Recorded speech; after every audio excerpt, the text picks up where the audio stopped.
क्या आपने कभी ऐसा पाप किया है जिसे आपने भूल मान लिया या जिसे अनजाने में कर दिया और सोचा कि शायद विधाता उसे माफ कर देंगे? क्या कभी आपको यह लगा कि जो गलती अब याद भी नहीं उसका कोई असर नहीं होगा? तो रुकिए, क्योंकि श्री कृष्ण कहते हैं अनजाने पाप भी कर्मफल बनकर लौटते हैं। पाप चाहे अनजाना हो या जानबूझकर, विधि का लेखा कभी मिटता नहीं। इस कहानी में आप जानेंगे कैसे एक साधारण से दिखने वाला व्यक्ति अपने ही किए कर्मों के जाल में उलझ गया, कैसे एक अनजाना पाप बना उसके जीवन का सबसे बड़ा तूफान, और कैसे श्री कृष्ण की करुणा ने उसे अंधकार से उजाले तक पहुंचाया। यह सिर्फ एक कहानी नहीं है, यह हर उस आत्मा का सच है जो सोचती है कि पाप छिप सकता है। तो अंत तक जरूर सुनिए, क्योंकि यह कहानी आपके जीवन की दिशा बदल सकती है। दिल से स्वागत है आप सभी का अमृत ज्ञान सागर में, एक ऐसा आध्यात्मिक संगम जहां शब्द नहीं, श्री कृष्ण का दिव्य अमृत बरसता है, जहां हर कथा, हर विचार, हर मंत्र आपके जीवन को प्रकाश देने का माध्यम बनता है। यह केवल YouTube चैनल नहीं, यह एक यात्रा है आत्मा से परमात्मा की ओर। अगर आप पहली बार आए हैं तो इस वीडियो को अंत तक जरूर सुनिए, क्योंकि हो सकता है आज की एक बात आपके जीवन की दिशा बदल दे। कृपया चैनल को सब्सक्राइब करें, बेल आइकन दबाएं और नीचे कमेंट में दिल से लिखें जय श्री राधा कृष्ण। यह सिर्फ एक कमेंट नहीं, यह आपके और श्री कृष्ण के बीच का एक प्रेम संदेश होगा, एक संकेत कि आपने उन्हें पुकारा है। हम प्रार्थना करते हैं कि जो भी भक्त ये वाणी सुन रहा है उसके जीवन में कभी अंधकार ना आए, उसके घर में सुख, शांति और समृद्धि बनी रहे। आपके माता पिता, आपके बच्चे, आपका परिवार, सब पर भगवान श्री कृष्ण और श्री राधे रानी की कृपा दृष्टि बनी रहे। कभी कोई दरिद्रता, रोग या कष्ट आपके पास भी ना आए, और हर सुबह श्री कृष्ण की बांसुरी की मधुर ध्वनि आपके जीवन को मधुरता से भर दे। तो आइए आज की कथा, आज की सीख और आज की प्रेरणा की ओर बढ़ते हैं। राधे राधे बोलना शुरू करो, दुख अपने आप कम हो जाएंगे। जय श्री राधा कृष्ण।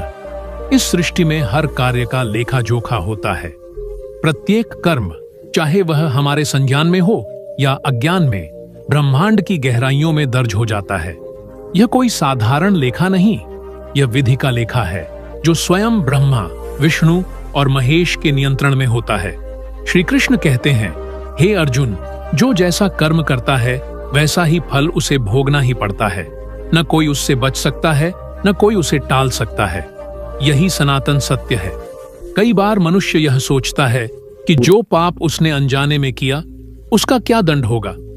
उसका उत्तर बड़ा सीधा है, पाप पाप होता है, चाहे अनजाने किया गया हो या जानबूझकर। विधि का न्याय बहुत गूढ़ है। जैसे अग्नि किसी को जानबूझकर जलाए या कोई अनजाने में उसमें गिर जाए, दोनों ही स्थितियों में वह जलता ही है। अग्नि का धर्म है जलाना, उसी प्रकार पाप का धर्म है दंड देना।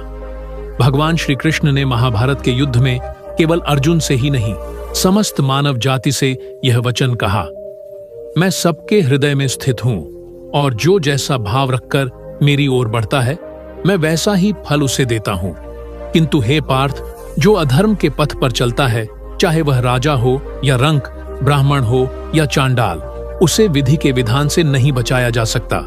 अब प्रश्न यह उठता है, यदि कोई बालक अपने बचपन में अनजाने में किसी का दिल दुखा देता है, किसी जीव को पीड़ा पहुंचा देता है, या कोई ऐसा पाप कर बैठता है जिसकी उसे समझ ही नहीं होती, तो क्या विधि उसे भी दंड देती है? उत्तर है हां, किंतु विधि का न्याय अंधा नहीं होता, वह कृपालु भी होता है। विधाता पाप का लेखा संचित करता है, और जब व्यक्ति ज्ञान से युक्त होता है तब उसे अवसर दिया जाता है कि वह अपने पूर्व के पापों का प्रायश्चित कर सके। परंतु यह अवसर भी तभी तक है जब तक मनुष्य के भीतर चेतना है। इस सृष्टि में जो भी घट रहा है वह विधि के कर्म सूत्र से जुड़ा है। एक अज्ञानी व्यक्ति यदि अग्नि में हाथ डाले तो वह भी उसी प्रकार जलता है जैसे एक ज्ञानी व्यक्ति। संसार के नियम सभी पर एक समान लागू होते हैं। श्री कृष्ण कहते हैं, हे अर्जुन, जब तक मनुष्य अपने पापों से विमुख नहीं होता, जब तक वह सच्चे हृदय से प्रायश्चित नहीं करता, तब तक उसका चित्त शुद्ध नहीं हो सकता। और जब तक चित्त शुद्ध नहीं होगा तब तक उसे जन्मों जन्म तक उस पाप का फल भोगना ही पड़ेगा। पाप के विषय में सबसे बड़ी भ्रांति यह है कि मनुष्य यह मान बैठता है कि उसका किया गया कर्म यदि छुप गया तो वह समाप्त हो गया, किंतु यह भ्रांति केवल माया है। श्री कृष्ण कहते हैं, मैं सब देखता हूं, सब जानता हूं, तुम्हारे विचार, तुम्हारे मन की लहरें, तुम्हारी आंखों की दिशा, सब कुछ मेरी दृष्टि में है। तुम कुछ भी मुझसे छुपा नहीं सकते। उसी कुरुक्षेत्र में जहां अर्जुन ने अपना गांडीव नीचे रख दिया था, वहां श्री कृष्ण ने उसे यह दिव्य दृष्टि दी कि वह देख सके कि युद्ध केवल शस्त्रों का नहीं बल्कि धर्म और अधर्म का संग्राम है, और इस युद्ध में जो भी अधर्म करेगा वह चाहे पांडव पक्ष में हो या कौरवों में दंड भोगेगा ही। धृतराष्ट्र ने पाप किया, अपने पुत्रों को अन्याय में साथ देकर, किंतु उसने कभी अपना दोष नहीं स्वीकारा। गांधारी ने संपूर्ण जीवन तपस्या में बिताया, परंतु उसका हृदय अपने पुत्र की मृत्यु पर मोहग्रस्त रहा, और यही मोह उसे आत्मज्ञान से दूर कर गया। यह मोह ही है जो पाप को जन्म देता है। अब एक कथा सुनो। द्वारका में एक वृद्ध ब्राह्मण श्री कृष्ण के पास आया। उसका नवजात शिशु बार बार मर जाता था। उसने व्यथित होकर कहा, हे वासुदेव, मैं धर्मात्मा हूं, ब्राह्मण हूं, तपस्वी हूं, फिर भी मेरी संतानें क्यों मर जाती हैं? श्री कृष्ण मुस्कुराए और कहा, हे ब्राह्मण, यह पाप तुम्हारा नहीं, तुम्हारे पूर्व जन्म का है। तुमने एक जन्म में एक गर्भवती गौ की हत्या की थी, और उसका शाप आज तुम्हारे संतानों के रूप में सामने आ रहा है। ब्राह्मण कांप उठा, बोला, परंतु वह तो मुझे स्मरण नहीं। श्री कृष्ण बोले, स्मरण तुम्हारा काम नहीं, कर्मों की स्मृति ब्रह्मांड का कार्य है। विधाता सब कुछ लिखता है, और जब तक वह लेखा शुद्ध नहीं होता तब तक आत्मा को शांति नहीं मिल सकती। इसीलिए यह मत समझो कि कोई पाप छोटा है और कोई बड़ा। श्री कृष्ण कहते हैं, पाप का कोई माप नहीं होता, उसका केवल प्रभाव होता है। एक गलत सोच भी पाप है यदि वह किसी के प्रति द्वेष लाती हो। एक कठोर वाणी भी पाप है यदि वह किसी को आंसू देती हो, और यदि वह मन में ही रह जाए तो भी वह ब्रह्मांड में तरंग के रूप में जाता है, और वहां से कर्म का लेखा बनता है। जो मनुष्य यह सोचता है कि वह मंदिर में जाकर कुछ दान कर देगा, कुछ जप कर लेगा और उसके सारे पाप मिट जाएंगे, वह भ्रम में है। श्री कृष्ण स्पष्ट कहते हैं, प्रायश्चित केवल तब फलदायक होता है जब वह पश्चाताप से भरा हो, और उस पश्चाताप में कर्म का परिवर्तन हो। केवल मंत्रों से नहीं, मन के परिवर्तन से ही पापों का क्षालन होता है। कई बार मनुष्य जानबूझकर पाप करता है और फिर सोचता है कि भगवान तो दयालु हैं, वे क्षमा कर देंगे। यह अधर्म की सीमा है। दया और क्षमा उन्हें मिलती है जो गलती करते हैं लेकिन पाप को पाप मानते हैं, किंतु जो पाप को अधिकार समझकर करते हैं वे भगवान की दया के अधिकारी नहीं बन सकते। श्री कृष्ण एक अन्य प्रसंग में कहते हैं, हे अर्जुन, जो मनुष्य अपने स्वार्थ में डूबकर दूसरों का अहित करता है, वह चाहे जितना पूजा करे, तीर्थ करे, दान करे, उसकी आत्मा में अशुद्धता बनी रहती है, और जब तक आत्मा शुद्ध नहीं होती तब तक मोक्ष का द्वार बंद रहता है। ध्यान दो, यही कारण है कि जब युधिष्ठिर ने एक बार असत्य कहा, अश्वत्थामा मरा गया, तब भी श्री कृष्ण ने उन्हें क्षण भर रोका, क्योंकि वे जानते थे कि युधिष्ठिर सत्यवादी थे और इस असत्य से उनका चित्त अशांत हो जाएगा। यहां तक कि युधिष्ठिर को नरक का द्वार भी देखना पड़ा, जबकि वे धर्मराज थे, क्योंकि विधि का लेखा अटल है। इसका अर्थ यह नहीं कि मनुष्य को भय में जीना चाहिए, बल्कि उसे जागरूकता में जीना चाहिए। श्री कृष्ण चाहते हैं कि मनुष्य पाप से न डरे, बल्कि सत्कर्म में रुचि ले, क्योंकि जहां सत्कर्म होता है वहां पाप स्वतः ही नष्ट हो जाते हैं। लेकिन सत्कर्म तभी संभव है जब मन पवित्र हो। एक आत्मा अनेक जन्मों से पाप और पुण्य के लेखे में उलझी रहती है। जब वह श्री कृष्ण के चरणों की शरण में आती है, तब उसे वह दिव्य प्रकाश मिलता है जो उसे उसके पापों की पहचान कराता है, और जब पहचान हो जाती है तब पश्चाताप से मुक्ति का मार्ग बनता है। यह मत समझो कि तुम अकेले हो। हर आत्मा कभी न कभी किसी पाप में उलझी है। यहां तक कि नारद जी भी एक जन्म में शिकारी थे, वाल्मीकि डाकू थे, लेकिन जब उन्होंने आत्मचिंतन किया, जब उन्हें श्रीनाम का स्मरण मिला, जब उन्होंने प्रायश्चित के साथ सेवा को जीवन का उद्देश्य बनाया, तब उनके पाप जलकर भस्म हो गए। उन्होंने कोई उपाय नहीं किया, केवल राम नाम लिया, लेकिन वह नाम भी तब फलदायी हुआ जब उनके हृदय में पश्चाताप की ज्वाला थी। पाप चाहे अनजाना हो या जानबूझकर, वह तुम्हारे जीवन की उस दीवार पर लिखा होता है जिसे केवल प्रभु की दृष्टि पढ़ सकती है। तुम उस लेख को मिटा नहीं सकते, लेकिन अपने वर्तमान से उस पर नया रंग चढ़ा सकते हो। प्रेम, सेवा, भक्ति, त्याग और तपस्या का रंग। यही श्री कृष्ण का संदेश है। यदि तुमने कभी किसी को धोखा दिया हो, किसी जीव को सताया हो, अपने माता पिता का अनादर किया हो, अपने गुरु को अपमानित किया हो, तो वह सब कुछ तुम्हारे चारों ओर एक अदृश्य कर्मजाल के रूप में है, और तुम उसे केवल अच्छे कर्मों की अग्नि में ही भस्म कर सकते हो। श्री कृष्ण कहते हैं, ज्ञानाग्नि सर्व कर्माणि भस्मसात् कुरुते, अर्थात ज्ञान की अग्नि सारे पापों को भस्म कर देती है। लेकिन यह ज्ञान मात्र पुस्तकों से नहीं आता, यह आता है आत्मचिंतन से, सेवा से और सत्संग से। जब तुम उस मार्ग पर चलने लगते हो जो श्री कृष्ण का है, निष्काम कर्म का, सत्य का, प्रेम का, तब तुम्हारे पाप धीरे धीरे जलने लगते हैं। इसीलिए हे मनुष्य, अब भी समय है। यदि अनजाने में कोई पाप हुआ है तो उसे जानो, यदि जानबूझकर कोई अधर्म हुआ है तो उसका पश्चाताप करो, और यदि तुम उस पथ पर हो जहां पाप को साधारण मान लिया गया है तो उस पथ से हट जाओ, क्योंकि विधि का लेखा अटल है। वह क्षणिक क्षमा नहीं करता, लेकिन सच्चे हृदय से किए गए प्रायश्चित को अवश्य स्वीकार करता है। और जो श्री कृष्ण की शरण में आकर कहता है, हे प्रभु, अब मैं आपके मार्ग पर चलना चाहता हूं, उसके लिए प्रभु स्वयं मार्ग बनाते हैं। यही जीवन का सार है, यही श्री कृष्ण का अमृत संदेश है। कर्म करो, सत्य से डरो और मुझसे जुड़ो, तभी तुम्हारे पाप जलेंगे और तुम्हारा जीवन सफल होगा। इस जगत की सृष्टि में सब कुछ नियमों से बंधा हुआ है। कोई भी घटना बिना कारण और प्रभाव के नहीं होती। हर कर्म का एक फल है, हर क्रिया का परिणाम होता है। हम जितना भी अपने जीवन में कुछ करते हैं, चाहे वह छोटा हो या बड़ा, उसका लेखा जोखा ईश्वर के दिव्य गणना पत्र में दर्ज हो जाता है। यही नियम है जो ब्रह्मांड की सृष्टि और विनाश दोनों को नियंत्रित करता है। इसे हम न्याय कहते हैं, या विधि का विधान कहें तो बेहतर होगा। भगवान श्री कृष्ण ने अर्जुन को गीता में स्पष्ट कहा है कि न तो कोई कर्म व्यर्थ जाता है और न ही कोई उसका फल टल सकता है। चाहे तुम इसे जानबूझकर करो या अनजाने में, कर्म तो कर्म होता है। यह नियम मनुष्य की स्वेच्छा या समझ से परे है। इसीलिए कहा गया है कि पाप चाहे अनजाना हो या जानबूझकर, विधि का लेखा मिटता नहीं। यह सत्य ईश्वर के वचनों में समाया हुआ है।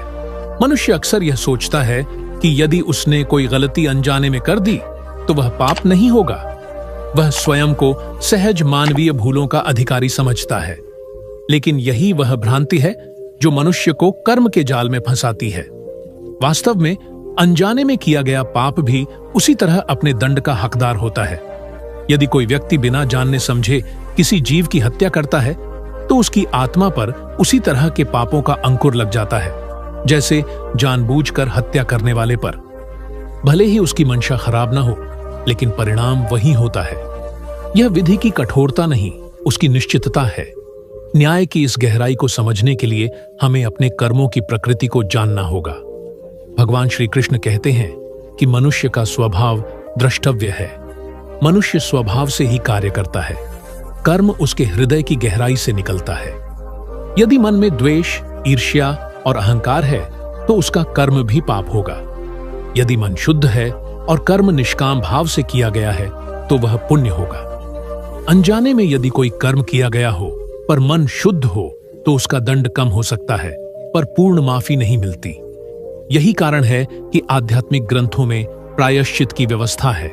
प्रायश्चित कर्मों का पापी प्रभाव कम करने का उपाय है। पाप का दंड केवल बाहरी घटना नहीं होती, यह आत्मा के अंदर एक जहर की तरह बैठ जाता है जो समय के साथ फैलता है।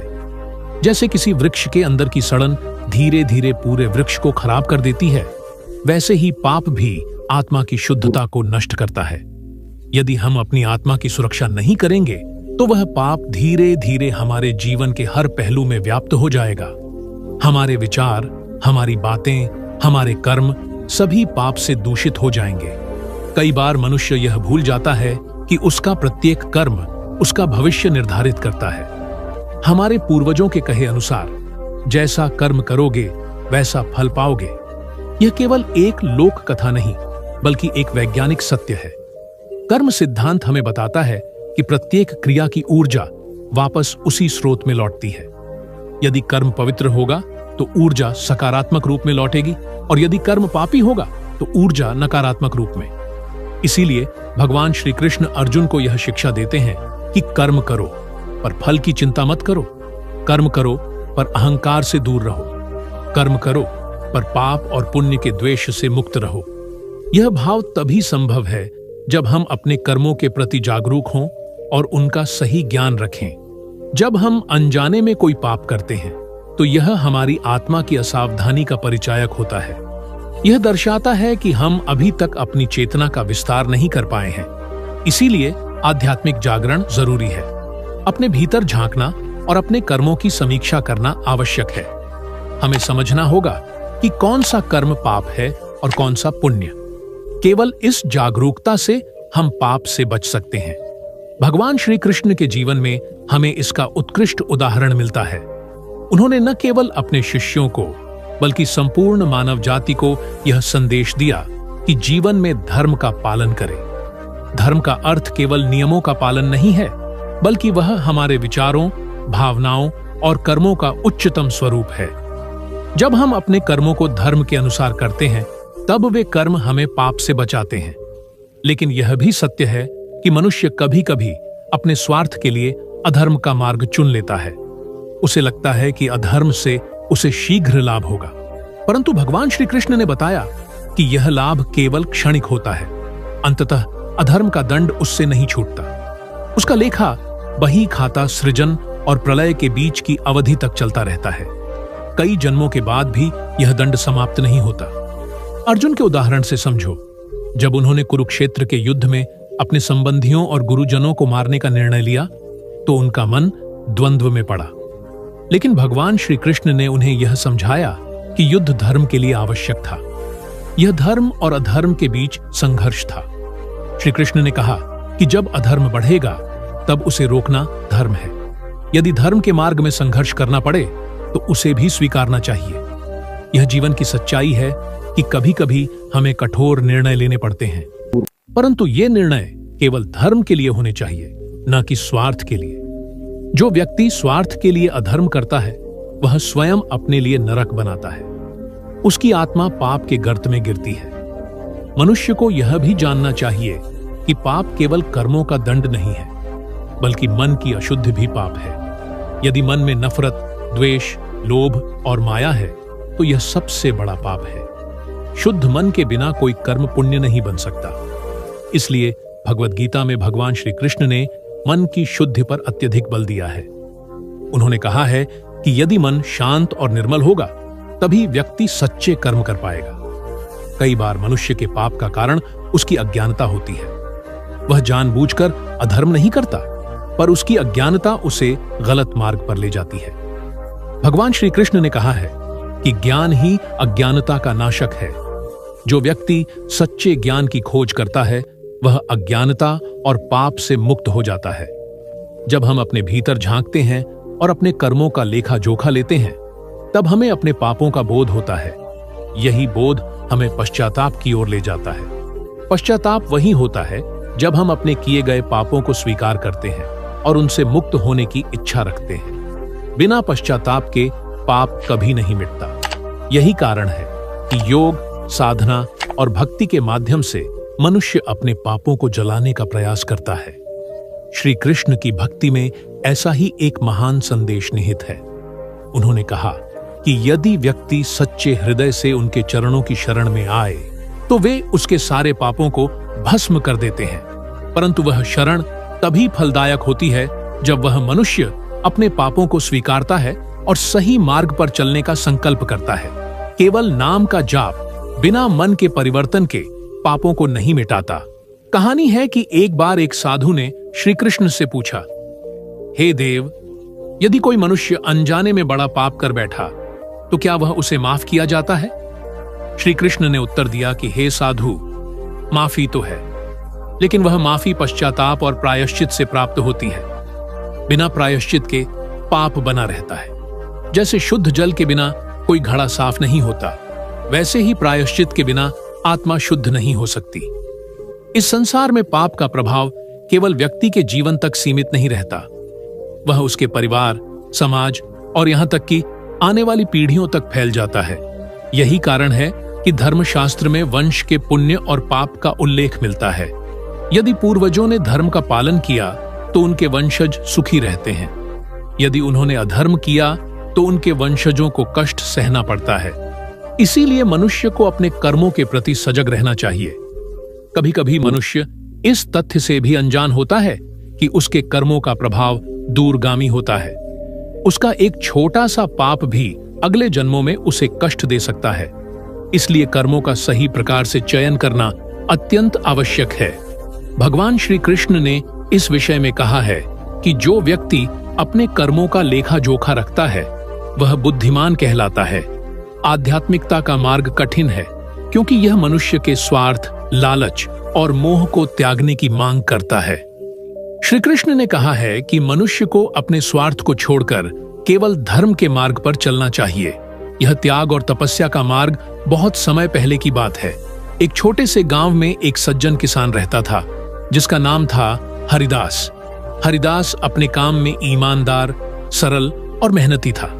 वह हमेशा अपने परिवार के लिए अच्छा जीवन बनाना चाहता था। उसका एक बेटा था, रामलाल, जो गांव के स्कूल में पढ़ता था। हरिदास ने अपने बेटे को अच्छी शिक्षा देने के लिए कड़ी मेहनत की थी ताकि वह अपने परिवार की गरीबी से बाहर निकल सके। हरिदास का जीवन सादगी से भरा था, पर उसके मन में एक छोटी सी चिंता हमेशा बनी रहती थी। हरिदास का गांव पहाड़ी इलाके में था, जहां जंगल के बीचों बीच एक घना जंगल था। उस जंगल में कई बार जंगली जानवर दिखाई देते थे और लोग उससे डरते थे।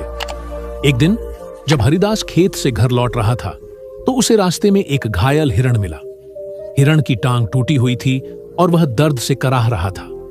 हरिदास का दिल उस हिरण के लिए पसीजा। उसने तुरंत अपनी धोती से हिरण के पैर को बांधा और उसे घर ले आया। उसने अपने घर के पिछवाड़े में एक छोटी सी जगह बनाई जहां हिरण आराम कर सके। हरिदास ने हिरण की सेवा पूरी निष्ठा से की। वह दिन रात उस जीव की देखभाल करता। धीरे धीरे हिरण ठीक होने लगा। गांव वाले भी हरिदास की इस दया और करुणा की प्रशंसा करते। रामलाल भी अपने पिता से यह सीख रहा था कि जीवों की सेवा करना सबसे बड़ा पुण्य है। लेकिन यहां कहानी का एक मोड़ आया।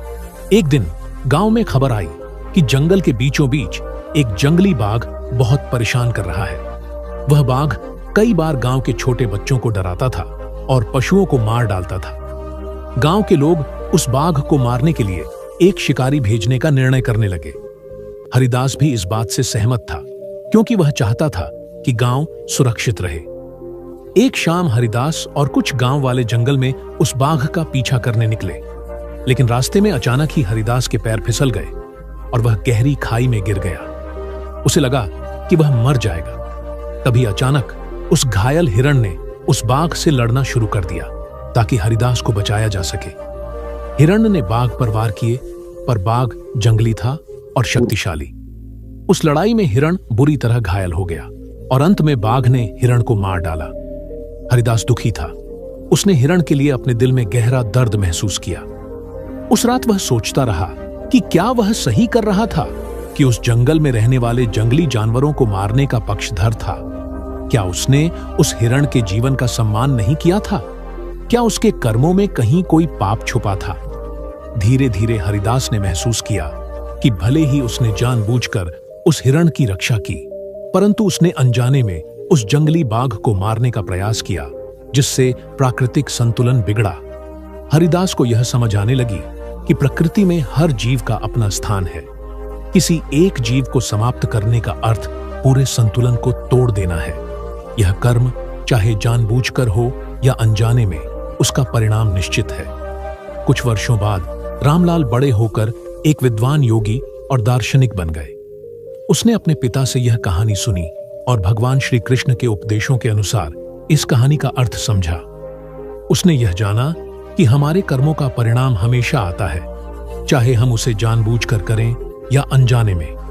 भगवान श्री कृष्ण ने गीता में कहा है कि कर्म करो, फल की चिंता मत करो, लेकिन यह भी सत्य है कि कर्म की जिम्मेदारी हमसे छीनी नहीं जा सकती। रामलाल ने गांव के बच्चों को यह शिक्षा दी कि जीवन में हमें अपने हर कर्म के प्रति जागरूक रहना चाहिए। यदि हम अनजाने में भी कोई गलत कार्य कर देते हैं तो हमें उसका प्रायश्चित करना चाहिए। हमें अपने मन को शुद्ध करना चाहिए ताकि हम पाप के बंधन से मुक्त हो सके। यही ज्ञान हमें भगवान श्री कृष्ण की गीता से प्राप्त होता है।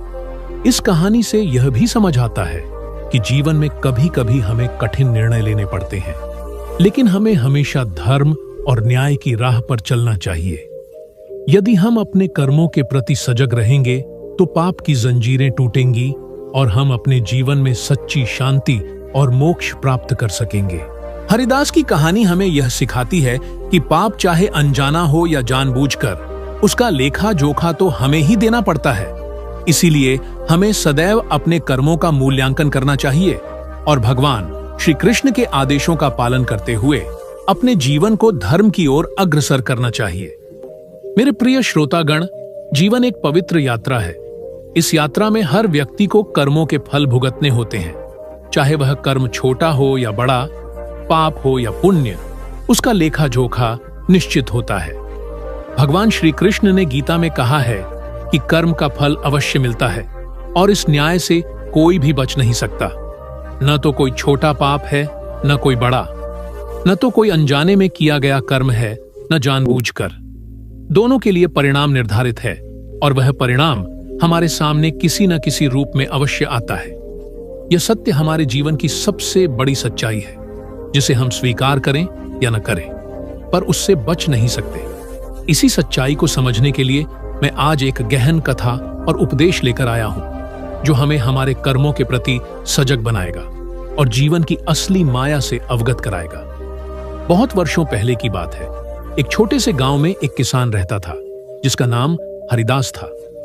वह साधारण जीवन जीता था, पर मन से बड़ा संवेदनशील और धार्मिक था। हरिदास को अपने कर्मों का महत्व भली भांति पता था। वह मानता था कि कर्म ही जीवन है और कर्मों के अनुसार ही जीवन फलित होता है। वह रोज प्रातःकाल प्रभु श्री कृष्ण का स्मरण करता और उनके नाम का जप करता था। उसके मन में यह विश्वास था कि प्रभु कर्म के अनुसार ही न्याय करेंगे। एक दिन हरिदास को खेत में काम करते समय एक घायल हिरण मिला। हिरण का पैर टूट चुका था और वह बड़ी पीड़ा में था। हरिदास ने बिना किसी संकोच के उस घायल जीव की देखभाल शुरू कर दी। उसके पास बहुत साधन नहीं थे, पर वह पूरे मन से उस जीव की सेवा करता रहा। वह जानता था कि जीवों की सेवा में भगवान की सेवा है। इस विश्वास ने उसे हिरण की देखभाल के लिए हर संभव प्रयास करने के लिए प्रेरित किया। धीरे धीरे हिरण ने ठीक होना शुरू किया। गांव के लोग भी हरिदास की सेवा देखकर प्रभावित हुए।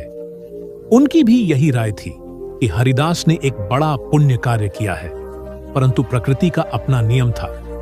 उसी जंगल में एक भयानक बाघ रहता था, जो गांव वालों के लिए खतरा था। वह कई बार गांव के पशुओं को मार चुका था और बच्चों को डराता था। गांव के बुजुर्गों ने फैसला किया कि उस बाघ को मारना अनिवार्य है, ताकि गांव सुरक्षित रह सके। हरिदास भी इस निर्णय में शामिल हुआ। उसने सोचा कि जब तक वह बाघ वहां रहेगा, गांव का जीवन दुष्कर रहेगा, इसलिए उसे रोकना जरूरी था। परंतु जब वह बाघ के पीछे जंगल में गया, तो वहां उसे अपना ही कर्म याद आया। उसने सोचा, जिस हिरण को मैंने सेवा दी, क्या उसके जीवन की रक्षा के लिए मैं बाघ को मार सकता हूं? क्या यह न्याय है? उस रात हरिदास को नींद नहीं आई। उसने भगवान श्री कृष्ण की गीता के श्लोक याद किए, जहां कहा गया है कि कर्म करना हमारा धर्म है, पर कर्म के फल का मोह नहीं रखना चाहिए। साथ ही हर कर्म का फल अवश्य मिलता है, चाहे वह फल सुखद हो या दुखद। उसने जाना कि उसका जो भी कर्म हुआ, चाहे जानबूझकर हो या अनजाने में, उसका परिणाम उसे भुगतना होगा। समय बीतता गया। हरिदास के जीवन में कई घटनाएं हुईं, जिसने उसे और भी गहरा ज्ञान दिया। उसने सीखा कि अनजाने में किया गया पाप भी पाप ही होता है। जैसे यदि आप अनजाने में किसी का दिल दुखा दें तो वह कर्म भी आपका जिम्मा बन जाता है। आप उसे छुपा नहीं सकते। कर्म का लेखा मिटाना असंभव है। भगवान श्री कृष्ण ने गीता में स्पष्ट रूप से कहा है कि जो व्यक्ति कर्म में लिप्त रहता है वह उसके बंधन में भी रहता है। बंधन तो तब और भी मजबूत हो जाता है जब हम अपने कर्मों के प्रति लापरवाह होते हैं। यदि हम अपने पापों को स्वीकार कर उनका प्रायश्चित नहीं करते तो वे पाप हमारे जीवन में अंधकार बनकर छा जाते हैं।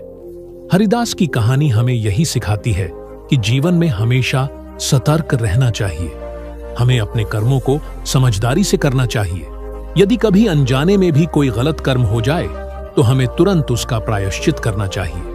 भगवान श्री कृष्ण की महिमा और उनके उपदेश हमें यही प्रेरणा देते हैं कि जीवन का अंतिम लक्ष्य मोक्ष है, और मोक्ष तभी संभव है जब हम अपने कर्मों की जिम्मेदारी स्वीकार करें। इस संसार में कोई भी कर्म छोटा या बड़ा नहीं होता। प्रत्येक कर्म का अपना महत्व और प्रभाव होता है। एक छोटा सा कुटिल कर्म भी जीवन में बड़ी समस्या ला सकता है।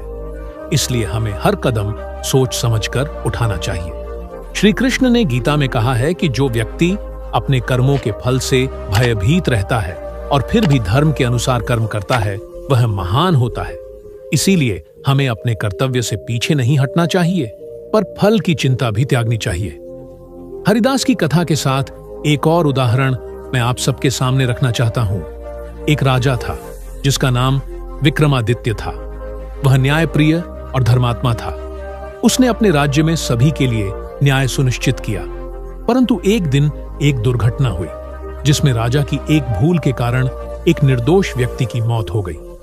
राजा ने सोचा कि वह जानबूझकर ऐसा नहीं करना चाहता था, परंतु उसकी यह भूल उसका बुरा परिणाम लेकर आई। राजा ने अपने कर्म का प्रायश्चित करने के लिए पूरे राज्य में दान देना शुरू किया और भगवान की भक्ति में लीन हो गया। उसकी कहानी भी यह सिखाती है कि चाहे पाप जानबूझकर हो या अनजाने में, उसका परिणाम भुगतना ही पड़ता है। प्रिय मित्रों, जीवन में कर्म ही हमारे भाग्य का निर्धारण करते हैं।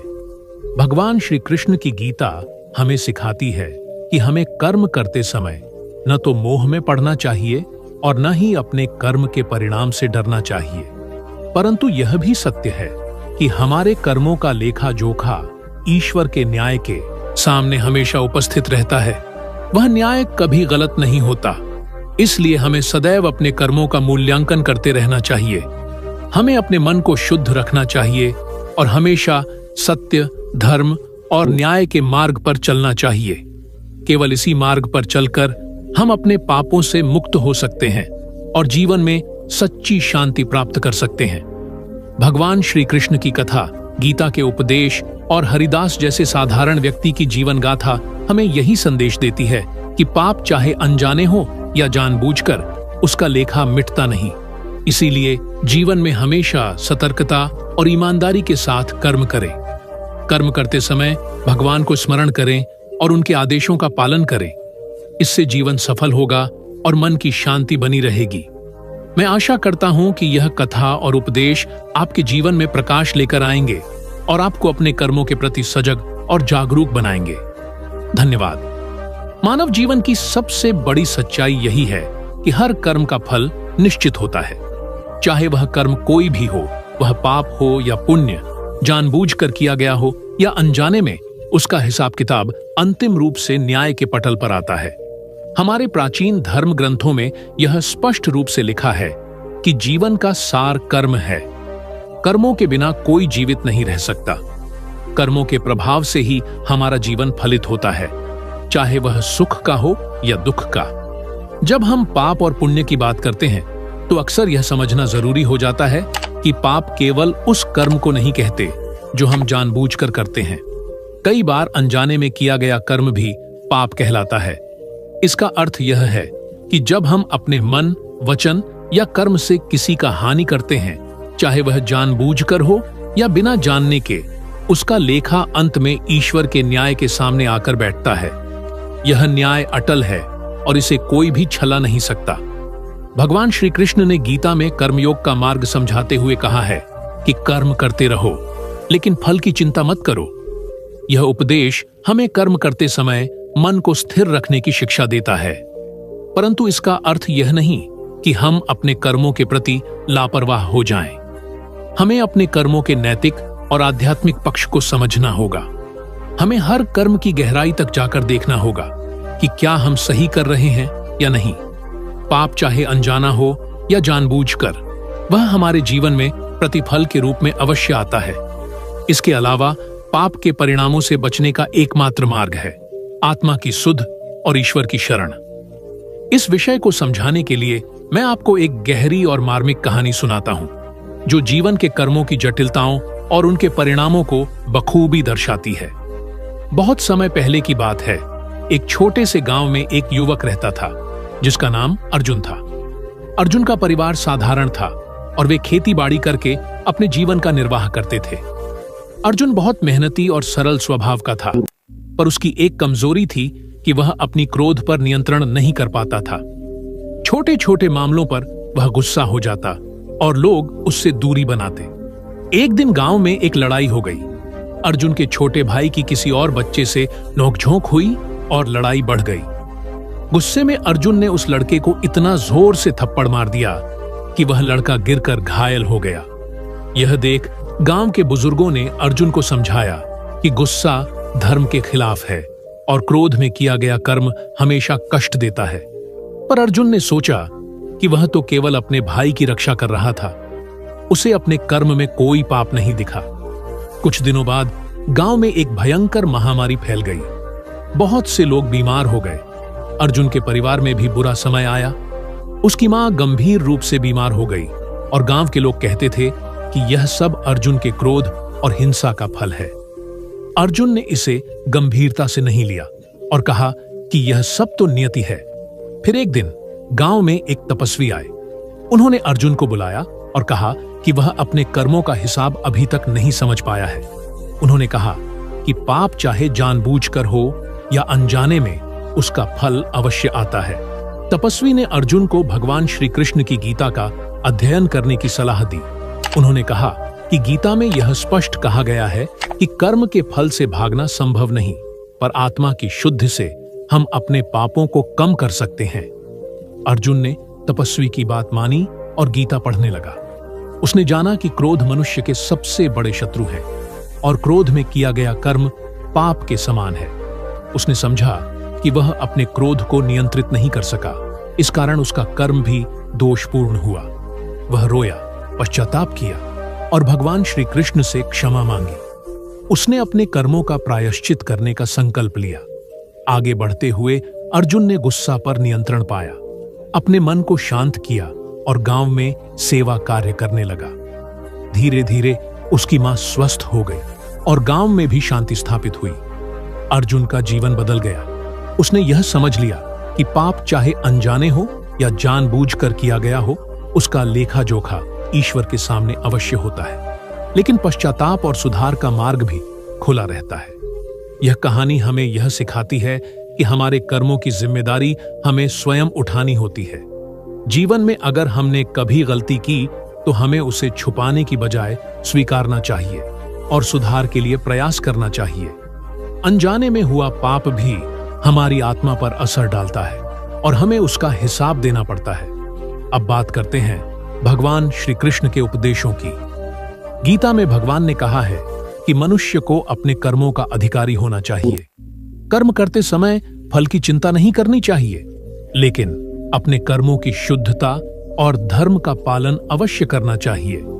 श्री कृष्ण कहते हैं कि जो व्यक्ति अपने धर्म के अनुसार कर्म करता है वह सभी तरह के पापों से मुक्त होता है, परंतु जो कर्म अधर्म में हो, चाहे वह जानबूझकर हो या अनजाने में, उसका फल जीवन में बाधा और कष्ट लाता है। यह नियम केवल मनुष्य के लिए ही नहीं बल्कि संपूर्ण सृष्टि के लिए लागू होता है। प्रकृति में प्रत्येक क्रिया का परिणाम होता है। जैसे हम बीज बोते हैं वैसा ही फल मिलता है। यदि बीज अच्छा होगा तो फल अच्छा होगा और यदि बीज खराब होगा तो फल भी खराब होगा। इसी प्रकार हमारे कर्म भी बीज हैं और हमारे जीवन के सुख दुख के फल के रूप में प्रकट होते हैं। कई बार मनुष्य अपने कर्मों को छोटा समझकर लापरवाही करता है। वह सोचता है कि एक छोटा पाप तो कोई बात नहीं, उसका कोई खास असर नहीं पड़ेगा, परंतु यह गलत सोच है। छोटे छोटे पाप मिलकर बड़े संकट बन जाते हैं। यह वैसा ही है जैसे एक छोटी सी चिंगारी जंगल में आग लगा दे। इसलिए हमें अपने कर्मों को हल्के में नहीं लेना चाहिए। भगवान श्री कृष्ण की माया और कर्म योग की शिक्षा हमें यही सिखाती है कि जीवन में हमेशा अपने कर्मों का सही मूल्यांकन करें। यदि कोई गलती हो जाती है तो तत्परता से उसका प्रायश्चित करें। इसके लिए तपस्या, दान, सेवा और ईश्वर का स्मरण सर्वोत्तम उपाय है। गीता में कहा गया है कि जो व्यक्ति अपने अहंकार को त्याग कर ईश्वर की भक्ति में लीन हो जाता है, वह सभी पापों से मुक्त हो जाता है। पाप चाहे अनजाना हो या जानबूझकर, उसका लेखा मिटता नहीं, परंतु ईश्वर की शरण में जाकर और अपने कर्मों का सही मूल्यांकन करके हम उन पापों से मुक्त हो सकते हैं। यह एक ऐसी प्रक्रिया है जो निरंतर चलती रहती है। हमारे मन के अंदर सत्य की खोज और सुधार का प्रयास होना चाहिए, तभी हम अपने जीवन को शुद्ध कर सकते हैं। जीवन में हमें यह भी समझना चाहिए कि कर्मों के फल केवल इस जन्म में ही नहीं, बल्कि अनेक जन्मों में भी भुगतने पड़ते हैं। हिंदू धर्म में पुनर्जन्म का सिद्धांत यही कहता है कि हमारे वर्तमान जन्म के सुख दुख पिछले कर्मों के परिणाम हैं और हमारे वर्तमान कर्म भविष्य के जन्मों को निर्धारित करते हैं। इसलिए हमारे कर्मों का महत्व अत्यधिक होता है। यदि हम अच्छे कर्म करें तो हमारा जीवन सुखमय होगा और बुरे कर्मों का फल हमें भुगतना होगा। हमारे प्राचीन ऋषियों ने यह भी कहा है कि अनजाने में किया गया पाप भी पाप है और उसका प्रायश्चित करना आवश्यक है। जैसे यदि किसी ने अनजाने में किसी के लिए कोई गलती की हो तो तुरंत माफी मांगनी चाहिए और सुधार के प्रयास करने चाहिए। मनुष्य को अपने कर्मों के प्रति सजग और सतर्क रहना चाहिए। इस संदर्भ में भगवान श्री कृष्ण की एक और महत्वपूर्ण शिक्षा है, अहिंसा परमो धर्म। अहिंसा यानी किसी भी जीव को दुख न पहुंचाना, किसी के प्रति दया भाव रखना और अपने कर्मों में प्रेम और करुणा को समाहित करना। जब हम अपने कर्मों में अहिंसा और प्रेम को शामिल करते हैं, तभी हमारे कर्म पुण्य के रूप में फलित होते हैं। यदि हम हिंसा, क्रोध, द्वेष में लिप्त होते हैं तो वह हमारे जीवन में पाप के बीज बोता है। अर्जुन की कथा और श्री कृष्ण के उपदेश हमें यही संदेश देते हैं कि जीवन में हर कर्म का फल अवश्य मिलता है। पाप चाहे अनजाने हो या जानबूझकर, उसका लेखा मिटता नहीं। इसीलिए हमें अपने कर्मों की शुद्धि और सुधार की दिशा में निरंतर प्रयास करना चाहिए। अपने मन को शुद्ध रखना चाहिए और ईश्वर की भक्ति में लीन होना चाहिए। तभी हमारा जीवन सफल और मंगलमय होगा। अंत में मैं यही कहूंगा कि जीवन के इस पथ पर भगवान श्री कृष्ण का उपदेश हमारा सबसे बड़ा सहारा है। उनका संदेश हमें बताता है कि कर्म करना हमारा धर्म है, पर फल का मोह त्यागना हमारा सच्चा साधन है। कर्म के साथ साथ भक्ति, सेवा और आत्मा की शुद्धि भी आवश्यक है। यही वह मार्ग है जो हमें पापों से मुक्त कर मोक्ष की ओर ले जाता है। इसीलिए हम सभी को चाहिए कि हम अपने कर्मों को सोच समझ कर करें और यदि कभी अनजाने में पाप हो जाए तो तुरंत पश्चाताप करें। भगवान श्री कृष्ण की शरण में जाएं और उनसे क्षमा मांगें। इससे हमारे जीवन में शांति और उजियाला होगा। जीवन की जटिलताओं और उसकी अनिश्चितताओं के बीच एक ऐसा नियम है जो अटल, अपरिवर्तनीय और न्याय संगत है। वह नियम है कर्म का नियम। प्रत्येक जीव इस नियम के अधीन है। कर्म का अर्थ है हमारे द्वारा किए गए कार्य जो हम अपने मन, वचन और कृत्यों से करते हैं। यह नियम हमें यह सिखाता है कि हमारे हर कर्म का एक फल होता है। चाहे वह फल सुखद हो या दुखद, उसका आना निश्चित है। यहाँ हम पाप और पुण्य की बात करते हैं क्योंकि कर्म के ये दो पहलू हमारे जीवन की दिशा तय करते हैं। हमारे धर्म ग्रंथों और विशेषकर भगवद गीता में भगवान श्री कृष्ण ने कर्म के महत्व को विस्तार से समझाया है। गीता के युद्ध भूमि में अर्जुन के भ्रम और शंका को दूर करते हुए भगवान ने कर्मयोग का मार्ग बताया। उन्होंने कहा कि कर्म करना हमारा धर्म है, फल की चिंता न करना हमारा अधिकार है, पर कर्म का चुनाव हमें बुद्धिमानी से करना चाहिए। पाप चाहे अनजाना हो या जानबूझकर, उसका लेखा मिटता नहीं, क्योंकि यह नियम प्रकृति का है। ईश्वर का विधान है। यहाँ पर एक महत्वपूर्ण बात यह भी है कि पाप के दायरे में जानबूझकर किए गए कर्म तो आते ही हैं, लेकिन अनजाने में किए गए कर्म भी उससे कम गंभीर नहीं होते। क्यों? क्योंकि कर्म की प्रकृति ही ऐसी है कि उसका प्रभाव आत्मा और जीवन दोनों पर पड़ता है। यदि कोई व्यक्ति अनजाने में किसी का हानि करता है तो उसे भी उसका फल भुगतना पड़ता है। इसका अर्थ यह नहीं कि ईश्वर अज्ञानता को दंडित करता है, बल्कि कर्म का प्रभाव अपने नियम से चलता है। इस विषय को समझाने के लिए मैं आपको एक कहानी सुनाना चाहता हूं जो इस सत्य को स्पष्ट करती है। बहुत पहले की बात है, एक छोटे से गांव में एक सज्जन पुरुष रहता था जिसका नाम था सत्यवान। सत्यवान स्वभाव से बहुत नेक दिल और परोपकारी था। वह हमेशा गांव के लोगों की मदद करता और किसी के दुख को दूर करने के लिए तत्पर रहता। उसकी पत्नी सत्यवती उससे बेहद प्रेम करती थी और वह भी अपने पति की भांति सभी के प्रति दयालु और सहायक थी। एक बार गांव में एक बहुत बड़ा संकट आया। गांव के तालाब में जल संकट उत्पन्न हो गया और कई किसान अपनी फसलों को बचाने में असमर्थ थे। सत्यवान ने सोचा कि तालाब के आसपास झाड़ियों और कूड़े को साफ करके पानी की गुणवत्ता बेहतर की जा सकती है। उसने कुछ ग्रामीणों को साथ लेकर उस कार्य में जुट गया। इस सफाई के दौरान सत्यवान ने अनजाने में एक छोटे से जीव को मार दिया जो झाड़ियों के नीचे छिपा था। सत्यवान को यह बात पता नहीं थी कि उस जीव का मरना उसके कर्मों पर किस तरह का प्रभाव डालेगा। वह तो केवल गांव के लोगों की भलाई के लिए काम कर रहा था, परंतु यह अनजाने में किया गया कर्म भी पाप माना गया। कुछ दिनों बाद सत्यवान के परिवार पर दुर्भाग्य छाया। उसकी पत्नी गंभीर रूप से बीमार हो गई और गांव के कुछ लोग भी इस घटना से प्रभावित हुए। सत्यवान इस परिस्थिति से बहुत दुखी था। उसने सोचा कि यह सब क्यों हो रहा है, जबकि उसने केवल गांव की भलाई के लिए काम किया था। तब गांव के एक ज्ञानी बुजुर्ग ने उसे समझाया कि पाप चाहे अनजाना हो या जानबूझकर, उसका फल अवश्य आता है। इसलिए कर्म करते समय सतर्कता बरतनी चाहिए। अनजाने में हुए कर्मों का प्रायश्चित भी आवश्यक है, तभी मनुष्य अपने जीवन को सुखी और सफल बना सकता है। सत्यवान ने बुजुर्ग की बात मानी और उसने अपने कर्मों का मूल्यांकन किया। उसने उन जीवों के प्रति दया भाव विकसित किया और हर दिन भगवान की प्रार्थना करने लगा। उसने जानवरों और प्रकृति की रक्षा को अपना धर्म माना और सेवा कार्यों में लग गया। धीरे धीरे उसकी पत्नी स्वस्थ हुई और गांव में शांति स्थापित हुई। यह कहानी हमें यह बताती है कि जीवन में हमारा प्रत्येक कर्म हमारे लिए जिम्मेदारी लेकर आता है। हमें अपने कर्मों के प्रति सजग रहना चाहिए, चाहे हम उसे जानबूझकर करें या अनजाने में। पाप चाहे अनजाना हो या जानबूझकर, उसका हिसाब ईश्वर के सामने हमेशा रखा जाता है और उसका फल हमें भुगतना ही पड़ता है। भगवान श्री कृष्ण ने गीता में कहा है कि कर्म ही जीवन है। कर्मों के बिना जीवन की कल्पना भी नहीं की जा सकती। परंतु जो कर्म हम करते हैं वे नैतिक और आध्यात्मिक नियमों के अनुसार होने चाहिए। हमें सदैव यह ध्यान रखना चाहिए कि हमारे कर्म किसी अन्य जीव के लिए हानिकारक न हो। यही अहिंसा का मूल मंत्र है, जो धर्म का आधार है। अहिंसा केवल शारीरिक हिंसा को ही नहीं कहती, बल्कि मन की हिंसा भी अहिंसा के विरोध में है। क्रोध, द्वेष, ईर्ष्या आदि भाव भी हमारे कर्मों को पाप की श्रेणी में लाते हैं। जब हम क्रोध में आकर किसी को नुकसान पहुंचाते हैं तो वह कर्म जानबूझकर भी हो सकता है और अनजाने में भी। इस कारण हमें अपने मन को नियंत्रण में रखना अत्यंत आवश्यक है। इसके अतिरिक्त पाप का लेखा केवल इस जन्म तक सीमित नहीं होता।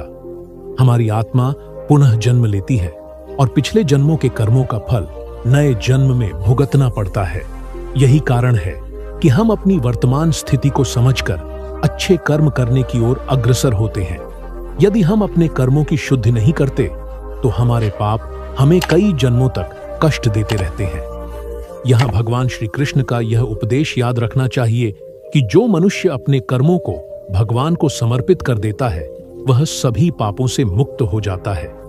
यह समर्पण केवल वचन भर का नहीं होता, बल्कि समर्पित हृदय का होता है। जब हम अपने हर कर्म को ईश्वर की इच्छा मानकर करते हैं तो वह कर्म पाप नहीं रह जाता। हमारे कर्मों का प्रभाव इतना व्यापक होता है कि वह केवल हमें ही नहीं बल्कि हमारे परिवार और समाज को भी प्रभावित करता है। उदाहरण के लिए, यदि माता पिता अपने कर्मों में अधर्म करते हैं तो उसके प्रभाव उनके संतान पर भी पड़ते हैं। यह पीढ़ी दर पीढ़ी चलता रहता है। इसी तरह यदि हम अपने जीवन में पुण्य कर्म करते हैं तो वह अच्छे संस्कार और सकारात्मक ऊर्जा का सृजन करता है जो हमारे आसपास के लोगों को भी लाभ पहुंचाता है। अतः हमें अपने कर्मों की शुद्धि पर अत्यधिक ध्यान देना चाहिए। जीवन में जागरूकता के साथ कर्म करें, ईश्वर की भक्ति करें और सेवा भाव से जीवन बिताएं। यह हमें पाप के दायरे से बाहर निकालकर शांति और मोक्ष की ओर ले जाता है। श्री कृष्ण की लीला और उनके उपदेश हमें यह भी बताते हैं कि कभी कभी जीवन में हमें कठिन परीक्षाओं का सामना करना पड़ता है। ये परीक्षाएं हमारे कर्मों के हिसाब किताब का परिणाम होती हैं, परंतु ईश्वर की कृपा से हम इन परीक्षाओं को पार कर सकते हैं। हमें धैर्य रखना चाहिए, आत्मविश्वास नहीं खोना चाहिए और अपने धर्म पर अडिग रहना चाहिए।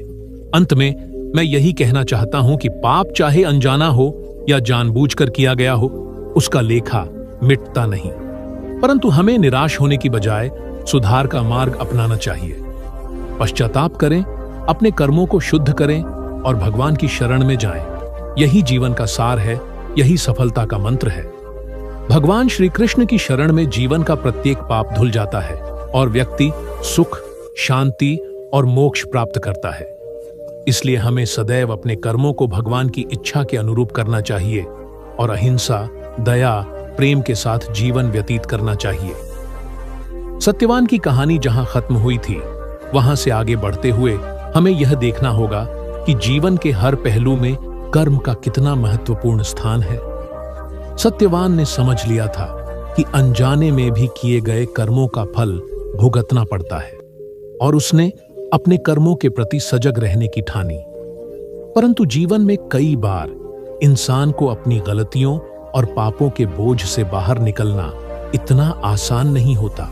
सत्यवान ने देखा कि केवल पश्चाताप और प्रार्थना करने भर से जीवन में स्थायी शांति नहीं आती। उसे समझना था कि पापों का प्रायश्चित और कर्मों की शुद्धि के लिए निरंतर प्रयास करना पड़ता है। इसी दिशा में उसने अपने जीवन के सबसे कठिन संघर्षों का सामना किया। एक बार सत्यवान ने एक वृद्ध आर्षि से मुलाकात की जो अपने जीवन में तपस्या और ध्यान के द्वारा कर्मों के प्रभाव को समझ चुके थे। उस आर्षि ने सत्यवान को कहा, बेटा, केवल अपने किए कर्मों से दुखी होना या उनसे डरना ही पर्याप्त नहीं है। हमें अपने मन, वचन और कर्म तीनों को सुधारना होगा। यह समझना जरूरी है कि पाप की जड़ अहंकार, अभिमान और मोह में छिपी होती है। जब तक तुम अपने मन को इन बंधनों से मुक्त नहीं करोगे, तब तक कर्मों का फल तुम्हारे साथ रहेगा। सत्यवान ने ध्यान से आर्षि की बात सुनी और उस दिन से उसने अपने मन के भीतर झांकने का प्रयास शुरू किया। उसने देखा कि उसके मन में कहीं ना कहीं अपने अधिकारों की चिंता, दूसरों से तुलना और स्वार्थ छिपा हुआ था। ये भाव उसे बार बार गलत रास्ते पर ले जा रहे थे। उसने अपने मन को नियंत्रित करने के लिए ध्यान और योग का सहारा लिया। भगवान श्री कृष्ण की महिमा में लीन होकर उसने अपने आप को समर्पित किया। श्री कृष्ण की महिमा में लीन होने का अर्थ केवल उनकी कथा सुनना या मंदिर जाना नहीं था। यह तो जीवन के हर पल में उनके विचारों, उनकी लीलाओं और उनके उपदेशों को आत्मसात करना था। सत्यवान ने भगवद गीता के श्लोकों का गहन अध्ययन किया। उसने जाना कि कर्म योग में कहा गया है कि कर्म करो पर फल की चिंता मत करो। फल की चिंता करने वाला व्यक्ति अपने कर्मों के अधीन हो जाता है और वह कर्म भी अशुद्ध हो जाते हैं। जब कर्म निष्काम भाव से किए जाते हैं तब वे पुण्य बनते हैं। इस समझ के बाद सत्यवान ने अपने कर्मों को एक नई दिशा दी। उसने अब केवल अपने और अपने परिवार के लिए नहीं, बल्कि पूरे गांव और जीव जंतुओं के लिए सोचने लगा। उसने गांव के तालाब की सफाई के बाद वहां पक्षियों के लिए घोंसले बनाए, वनस्पतियों की रक्षा की और जरूरतमंदों की सहायता की। इस प्रकार उसने अपने कर्मों को अपने अहंकार और स्वार्थ से ऊपर उठाकर सेवा का स्वरूप दिया। परंतु जीवन की चुनौतियां खत्म नहीं हुई। एक दिन सत्यवान के गांव में एक भयंकर महामारी फैल गई। कई लोग बीमार पड़ गए और उपचार के लिए संसाधनों की भारी कमी थी। सत्यवान ने देखा कि इस संकट के बीच कई लोग न तो अपने पापों का पश्चाताप कर रहे थे और न ही ईश्वर का स्मरण कर पा रहे थे। वह खुद भी इस संकट में असहाय महसूस कर रहा था। उसने भगवान श्री कृष्ण से प्रार्थना की कि वह अपने भक्त की रक्षा करे। भगवान श्री कृष्ण ने सत्यवान को एक दिव्य दर्शन देकर समझाया कि जीवन में जो भी दुख या संकट आता है वह हमारे पुराने कर्मों का परिणाम होता है। यह दंड नहीं बल्कि शिक्षा है, ताकि आत्मा परिलक्षित होकर सुधार की ओर बढ़ सके। उन्होंने कहा, सत्यवान, जो कर्म तुमने किए, चाहे वे पाप हों या पुण्य, उनका फल तुम्हें भुगतना ही पड़ेगा। परंतु जो मन से ईमानदारी और भक्ति से कर्म करता है वह कभी अकेला नहीं रहता। मैं अपने भक्तों की रक्षा करता हूं। यह संदेश सत्यवान के जीवन में एक नई ऊर्जा लेकर आया। उसने अपने गांव वालों के साथ मिलकर सेवा कार्य शुरू किया। वह बीमारों की देखभाल करता, बच्चों को शिक्षा देता और सभी को भगवान की भक्ति के लिए प्रेरित करता। धीरे धीरे गांव में महामारी से लड़ने की शक्ति बढ़ी और लोग आशा के साथ जीने लगे। सत्यवान ने समझा कि जीवन में जो भी विपत्तियां आती हैं उन्हें भगवान की माया के रूप में देखना चाहिए। इन विपत्तियों से घबराना नहीं बल्कि उनका सामना श्रद्धा और साहस से करना चाहिए। यही भगवान श्री कृष्ण का वास्तविक उपदेश है। उसने अपने जीवन के अनुभवों से यह भी जाना कि केवल अपने कर्मों का लेखा ही नहीं बल्कि अपने पूर्वजों के कर्मों का भी प्रभाव हमारे जीवन पर पड़ता है। इसलिए उसने अपने पूर्वजों के लिए भी पूजा और श्राद्ध कर्म किए ताकि उनके अच्छे कर्मों का फल उसे और आने वाली पीढ़ियों को प्राप्त हो। सत्यवान की कहानी हमें यह सीख देती है कि पाप चाहे अनजाना हो या जानबूझकर, उसका लेखा मिटता नहीं, परंतु ईश्वर की कृपा, भक्ति और सच्चे प्रयासों से हम अपने कर्मों को शुद्ध कर सकते हैं और जीवन में सुख शांति ला सकते हैं। जीवन एक निरंतर संघर्ष है, पर ईश्वर की शरण में वह संघर्ष भी सुंदर और सार्थक हो जाता है। यहां तक हमने देखा कि कर्म का नियम अटल है और उससे बचना संभव नहीं, लेकिन उसकी प्रभाव को कम करने और मोक्ष प्राप्ति का मार्ग ईश्वर की भक्ति और कर्मयोग है। अब मैं इस कथा को और विस्तार से आगे बढ़ाता हूं, जहां सत्यवान का संघर्ष और उसका आध्यात्मिक विकास और भी गहराई से सामने आएगा। एक दिन सत्यवान ने अपने गांव के बाहर जंगल में एक वृद्ध साधु को देखा जो ध्यानमग्न था। साधु के चेहरे पर गहरी शांति और आनंद था। सत्यवान ने उनसे मिलने का निश्चय किया। साधु ने उसे देखा और मुस्कुराते हुए कहा, बेटा, तुम्हारे मन में बहुत कुछ है, तुम सही मार्ग पर हो, पर अभी भी तुम्हें अपने कर्मों के फल से पूरी तरह मुक्त होना बाकी है। सत्यवान ने पूछा, महान साधु, मैं अपने कर्मों का फल भुगत रहा हूं, क्या ऐसा कोई तरीका है जिससे मैं इस बंधन से मुक्त हो सकूं? साधु ने कहा, है, और वह तरीका है पूर्ण समर्पण और ध्यान। जब मनुष्य अपने सारे कर्म, अपने सारे दुख और सुख, अपने सारे प्रयास ईश्वर को समर्पित कर देता है, तब वह कर्मों के बंधन से मुक्त हो जाता है। ध्यान की शक्ति से वह आत्मा की वास्तविक स्थिति को जान पाता है, जो शाश्वत और अविनाशी है। सत्यवान ने ध्यान साधना शुरू की। दिन रात वह अपने मन को प्रभु श्री कृष्ण की भक्ति में लगा देता। धीरे धीरे उसने अनुभव किया कि उसका मन अब कम बहकता है, उसकी इच्छाएं कम हो गई हैं और उसे अपने कर्मों के परिणामों से डर कम लगने लगा है। वह समझने लगा कि जीवन में असली आनंद कर्म करते समय प्रभु की इच्छा के साथ जुड़ने में है। कई महीनों के ध्यान और तपस्या के बाद सत्यवान ने एक दिव्य अनुभूति प्राप्त की। उसने महसूस किया कि आत्मा कभी नष्ट नहीं होती, वह केवल शरीर छोड़कर दूसरे शरीर में जाती है। कर्मों का फल भी आत्मा के विकास के लिए होता है। जब तक आत्मा को इस सच्चाई का ज्ञान नहीं होता, तब तक वह जन्म और मृत्यु के चक्र में फंसी रहती है। सत्यवान ने अपने अनुभव गांव के लोगों के साथ साझा किए। उसने समझाया कि भय और चिंता का कारण हमारे अज्ञानता में है। जब हम समझ जाते हैं कि हम आत्मा हैं, परमात्मा के अंश हैं, तब हमारा जीवन भयमुक्त और उत्साहपूर्ण हो जाता है। उसे यह भी पता चला कि जीवन का उद्देश्य केवल सांसारिक सुख नहीं, बल्कि आत्मा की मुक्ति और ईश्वर से मिलन है। उसने बताया कि हमें अपने कर्मों का फल स्वीकार करना चाहिए, लेकिन फल की लालसा नहीं करनी चाहिए। यह समर्पण जीवन को सुखमय बनाता है। साथ ही उसने गांव में भक्ति आंदोलन शुरू किया, जहां लोग भगवान श्री कृष्ण की कथा सुनते, उनकी लीला का स्मरण करते और एक दूसरे की सेवा करते। सत्यवान की यह यात्रा हमें बताती है कि पाप चाहे अनजाना हो या जानबूझकर, उसका लेखा मिटता नहीं, परंतु जीवन के हर कर्म का प्रायश्चित और सुधार संभव है।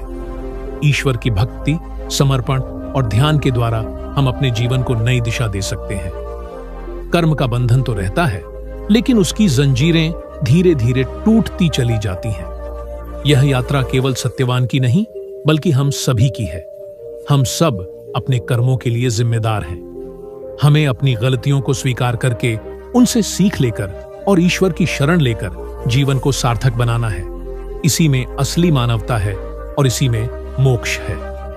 इस कथा के माध्यम से मैं आपको यह बताना चाहता हूं कि जीवन में जब भी आप अपने कर्मों के बोझ तले दबे महसूस करें, तो निराश न हो। ईश्वर की शरण में जाइए, उनके नाम का जप कीजिए और अपने कर्मों को सुधारने का प्रयास कीजिए। जीवन में पाप चाहे अनजाना हो या जानबूझकर किया गया हो, उसका लेखा मिटता नहीं, लेकिन ईश्वर की कृपा से वह पाप हमें बांध नहीं सकता। भगवान श्री कृष्ण के उपदेश हमारे जीवन के मार्गदर्शक हैं। उन्होंने कहा है कि जब तू मुझ में समर्पित हो जाएगा, तो मैं तेरे सारे पापों को धो डालूंगा। यही उनकी अपार करुणा और प्रेम है। हमारा कर्म हमारा भविष्य है। आज के कर्म से हमारा कल निर्मित होता है। इसलिए हमें सदैव सच्चाई, अहिंसा, दया और प्रेम के साथ कर्म करना चाहिए। अपने कर्मों के प्रति जागरूक होना ही जीवन की सबसे बड़ी शिक्षा है। जब हम अपने कर्मों के प्रति जागरूक हो जाते हैं, तो हमारा मन स्थिर हो जाता है और हम सही दिशा में आगे बढ़ते हैं। सत्यवान की कहानी से हम यह भी सीखते हैं कि जीवन की कठिनाइयां हमें कमजोर नहीं करती, बल्कि मजबूत बनाती हैं। कर्मों का फल भले ही कभी कभी कठिन हो, पर उससे भागना संभव नहीं। भागना पाप को बढ़ाता है। इसका सामना करना और सुधार की ओर कदम बढ़ाना ही सच्ची आध्यात्मिक प्रगति है। अंत में मैं यही कहूंगा कि अपने कर्मों के प्रति सजग रहो। पाप चाहे अनजाना हो या जानबूझकर, उसका लेखा मिटता नहीं, परंतु ईश्वर की शरण में समर्पित होकर, भक्ति और सेवा के मार्ग पर चलकर हम अपने पापों का प्रायश्चित कर सकते हैं और जीवन को सार्थक बना सकते हैं। यही भगवान श्री कृष्ण का संदेश है और यही जीवन का मूल मंत्र है। सत्यवान का जीवन अब एक नए मोड़ पर था। उसने अपने कर्मों के महत्व और परिणामों को समझ लिया था, लेकिन समझने भर से काम नहीं चलता।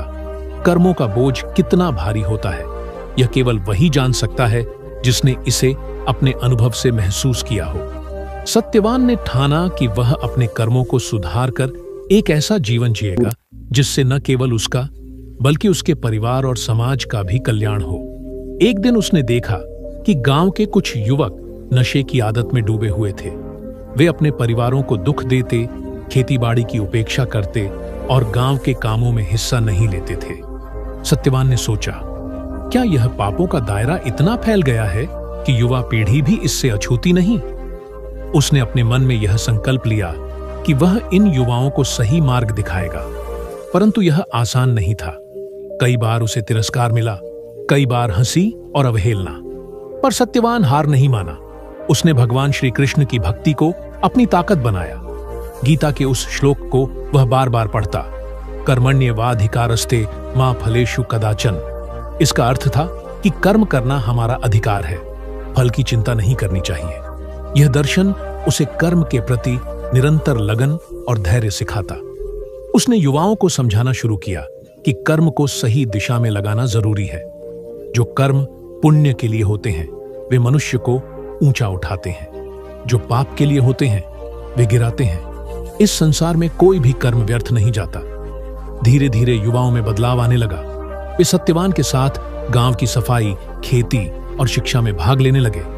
सत्यवान ने देखा कि भक्ति और सेवा से जीवन में खुशहाली आती है। वह उन सभी को श्री कृष्ण की कथा सुनाता, उनके उपदेश बताता। उन्होंने प्रेम और समर्पण की शक्ति से लोगों को जोड़ा। परंतु सत्यवान का संघर्ष यहीं खत्म नहीं हुआ। एक दिन गांव में बाढ़ आ गई।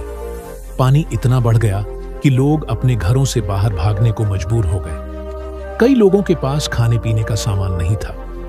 सत्यवान ने सभी को संगठित किया। उसने अपने घर को अस्थायी शरण स्थल बनाया। उसने जो कुछ भी था वह जरूरतमंदों में बांट दिया। इस कठिन समय में उसने सीखा कि सेवा ही सबसे बड़ा धर्म है।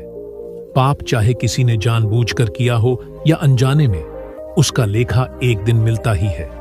पर सेवा, भक्ति और समर्पण से हम अपने जीवन को उस दुष्प्रभाव से मुक्त कर सकते हैं। बाढ़ के बाद सत्यवान ने गांव में एक छोटा मंदिर बनवाया। यहां वह नियमित रूप से श्री कृष्ण की आरती करता और लोगों को भगवान के प्रति भक्ति का महत्व समझाता। उसने यह भी समझाया कि केवल पूजा पाठ करने से कुछ नहीं होगा, बल्कि जीवन के हर क्षण में भगवान का स्मरण और सच्चे कर्मों से भक्ति करनी चाहिए। उसके शब्दों में जो जोश था वह लोगों के दिलों को छू जाता था। उन्होंने अपने जीवन में सचमुच बदलाव महसूस किया। सत्यवान की कहानी हमें एक बहुत बड़ी सीख देती है कि जीवन में चाहे कितनी भी कठिनाइयां क्यों न आए, हमें अपने कर्मों के प्रति सजग रहना होगा। जब हम जानते हैं कि हर कर्म का फल मिलता है, तो हमें सदैव सोच समझकर और ईश्वर की इच्छा के अनुसार कर्म करना चाहिए। श्री कृष्ण ने गीता में कहा है कि जो मनुष्य कर्म करते हुए भी अपने मन को स्थिर रखता है, फल की चिंता छोड़ देता है, वही सच्चा योगी है। सत्यवान की जीवन यात्रा हमें यह भी बताती है कि पाप का बोझ इंसान को मानसिक और आध्यात्मिक दोनों तरह से नीचे गिराता है। इसलिए हमें अपने कर्मों का प्रायश्चित करते रहना चाहिए। प्रायश्चित का अर्थ है अपनी गलतियों को मानना, उनसे सीखना और सुधार करना। यह प्रक्रिया कभी खत्म नहीं होती, क्योंकि इंसान कभी भी पूर्ण नहीं होता। लेकिन यही प्रयास हमें ईश्वर के निकट ले जाता है। कई बार लोग सोचते हैं कि उनका पाप बहुत बड़ा है, इसलिए उन्हें ईश्वर की कृपा नहीं मिल सकती। सत्यवान ने भी इस भ्रम का सामना किया, परंतु उसने श्री कृष्ण के उपदेशों से जाना कि भगवान अपने भक्तों पर अनंत करुणा करते हैं। यदि मन से पश्चाताप और भक्ति करे, तो कोई भी पाप इतना बड़ा नहीं होता कि उसे क्षमा न किया जा सके। कृष्ण कहते हैं, जो भी मुझसे पुकारे मैं उसे नहीं छोड़ता। सत्यवान ने अपने जीवन में इस सत्य को महसूस किया। उसने अपने सभी पापों को भगवान के चरणों में समर्पित कर दिया। उसने ईश्वर की भक्ति में अपने मन को पूर्णतः लगा दिया। उसने अपने कर्मों को सुधारने के लिए दिन रात मेहनत की। इस समर्पण ने उसे धीरे धीरे पापों के बंधन से मुक्त करना शुरू किया। सत्यवान की कहानी से यह भी पता चलता है कि ईश्वर की भक्ति के बिना कर्मों का शुद्धिकरण संभव नहीं है। भक्ति ही वह माध्यम है जो हमें पापों से बचाती है और पुण्य अर्जित करने में सहायता करती है। यह भक्ति केवल मंदिरों में जाकर पूजा करने तक सीमित नहीं है, बल्कि जीवन के हर कार्य में भगवान का नाम लेने और उनके प्रति प्रेम रखने में है। सत्यवान ने जब अपने जीवन में इस भक्ति को अपनाया, तब उसके अंदर एक असीम शांति और आनंद का अनुभव हुआ। उसका मन अब उन पापों और गलतियों से डरा नहीं करता था, क्योंकि उसने जाना था कि ईश्वर उसकी रक्षा करेगा। उसकी यह यात्रा हमें बताती है कि जीवन में पाप चाहे अनजाना हो या जानबूझकर किया गया हो, उसका लेखा मिटाना ईश्वर की कृपा, भक्ति और कर्म योग के रास्ते से ही संभव है। यह कहानी हमारे लिए एक दर्पण है। हमें अपनी आत्मा में झांकना चाहिए और देखना चाहिए कि हमारे कर्म क्या हैं। हमें अपने गलत कार्यों का पश्चाताप करना चाहिए और अपने जीवन को सुधारने का संकल्प लेना चाहिए। यही जीवन का सार है। सत्यवान ने अपने जीवन के अनुभवों से यह भी जाना कि केवल अपने कर्मों के लिए जिम्मेदार होना ही नहीं, बल्कि अपने परिवार और समाज के प्रति भी जिम्मेदारी निभानी चाहिए। उसका जीवन एक उदाहरण बन गया कि कैसे व्यक्ति अपने कर्मों को सुधार कर न केवल स्वयं बल्कि अपने आसपास के लोगों के लिए भी सुख और शांति ला सकता है। श्री कृष्ण के उपदेशों से प्रेरित होकर सत्यवान ने अपने जीवन को एक नई दिशा दी। उसने अपने कर्मों को स्वार्थ से ऊपर उठाकर सेवा और भक्ति के रूप में रूपांतरित किया। उसने अपने कर्मों के फल की चिंता छोड़ दी और कर्मयोग की राह पर चल पड़ा।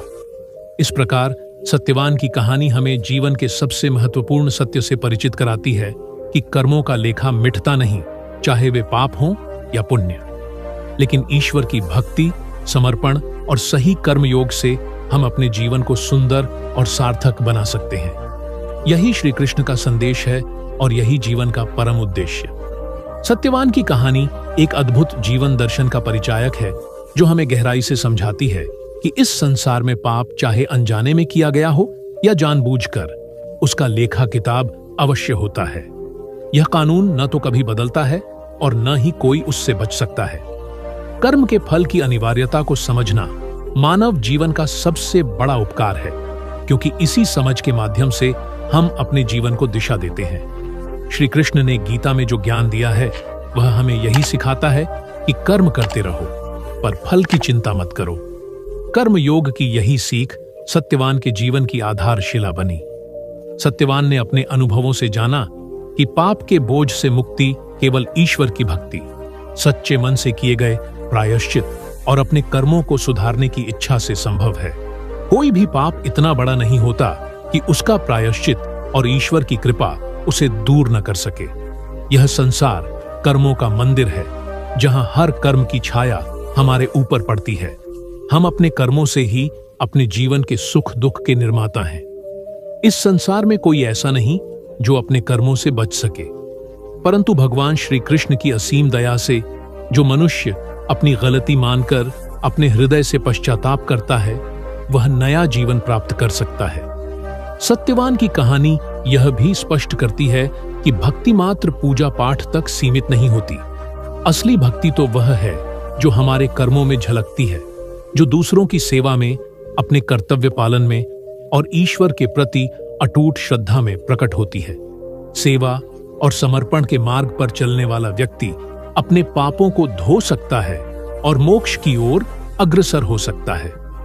श्री कृष्ण कहते हैं कि जो मनुष्य अपने संपूर्ण मन और आत्मा से मुझे स्मरण करता है उसे मैं कभी भी निराश नहीं करता। यह कहानी यह भी बताती है कि अपने कर्मों की जिम्मेदारी लेना और अपने जीवन को सुधारना ही सबसे बड़ा पुण्य है।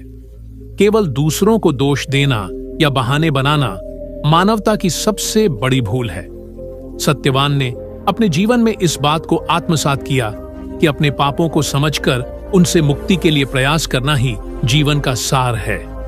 जीवन एक निरंतर संघर्ष है, लेकिन जो इस संघर्ष को समझदारी से निभाता है वह अंततः सफलता और शांति को प्राप्त करता है। अंत में सत्यवान की यात्रा हमें यह संदेश देती है कि पाप चाहे जानबूझकर किया गया हो या अनजाने में, उसका लेखा मिटता नहीं। यह कर्म और उसके फल का नियम है जो ब्रह्मांड के सबसे सख्त नियमों में से एक है, लेकिन साथ ही यह भी सत्य है कि ईश्वर की भक्ति, समर्पण और सच्चे मन से किए गए प्रायश्चित से हम अपने पापों के बंधन से मुक्त हो सकते हैं। इस भक्ति से हमारा मन निर्मल होता है, हमारा जीवन उज्जवल होता है और हम अपने जीवन के उद्देश्य को समझ पाते हैं। श्री कृष्ण ने गीता में यह भी कहा है कि जीवन का असली लक्ष्य है अपने कर्मों को निष्ठा और समर्पण के साथ करना, बिना फल की चिंता किए। यही योग है, यही मोक्ष है। सत्यवान की कहानी केवल एक व्यक्ति की कहानी नहीं है, बल्कि यह हर उस मानव की कहानी है जो अपने कर्मों के बोझ तले दबा हुआ है, जो पाप और पुण्य के बीच फंसा हुआ है। यह हमें बताती है कि जीवन में चाहे कितनी भी अंधकारमय परिस्थितियां क्यों न आएं, हमें हार नहीं माननी चाहिए। हमें अपने कर्मों की जिम्मेदारी लेकर भगवान की भक्ति और सेवा के मार्ग पर चलना चाहिए। तब जाकर हम जीवन की सच्ची शांति, सच्चा आनंद और परम मुक्ति प्राप्त कर सकते हैं। इसलिए यह कथा हमें सबसे बड़ा उपदेश देती है कि जीवन में कभी भी पाप को छोटा नहीं समझना चाहिए और न ही उसे अनदेखा करना चाहिए। कर्मों का लेखा मिटता नहीं, लेकिन भक्ति और समर्पण से पाप के अंधकार को मिटाकर हम अपने जीवन को दिव्यता और उजियारे से भर सकते हैं। यही श्री कृष्ण का संदेश है, यही जीवन का सार है। इस कथा से प्रेरणा लेकर हम सभी को अपने कर्मों का मूल्य समझना चाहिए, अपनी गलतियों को स्वीकारना चाहिए और निरंतर सुधार की ओर बढ़ना चाहिए।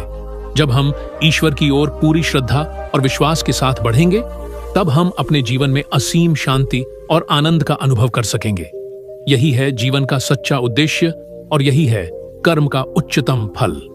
जब अर्जुन रणभूमि में खड़े होकर श्री कृष्ण से प्रश्न करता है, हे माधव, यदि कोई मनुष्य अनजाने में कोई पाप कर बैठता है, तब भी क्या उसे उसके कर्मों का फल भोगना पड़ता है? तब श्री कृष्ण मुस्कुराते हुए कहते हैं, हे पार्थ, इस सृष्टि में कोई भी कर्म ऐसा नहीं जो व्यर्थ जाए, चाहे वह जानबूझकर किया गया हो या अनजाने में। प्रत्येक कर्म ब्रह्मांड की स्मृति में अंकित हो जाता है और समय आने पर उसका फल अवश्य लौटता है। यही सनातन धर्म का गूढ़ सत्य है।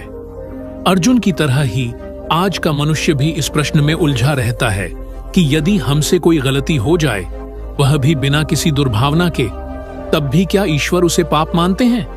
क्या उसका दंड निश्चित है? और यदि हां, तो क्या ईश्वर केवल न्याय करते हैं, दया नहीं? यह शंका केवल अर्जुन की नहीं थी, यह समूची मानव जाति का प्रश्न है। और इस प्रश्न का उत्तर श्री कृष्ण ने पूरे भगवद गीता में अपने वचनों और दृष्टांतों से बार बार दिया है। श्री कृष्ण कहते हैं, हे मनुष्य, तुम चाहे जो भी करो, उस प्रत्येक कार्य की ऊर्जा ब्रह्मांड में फैलती है।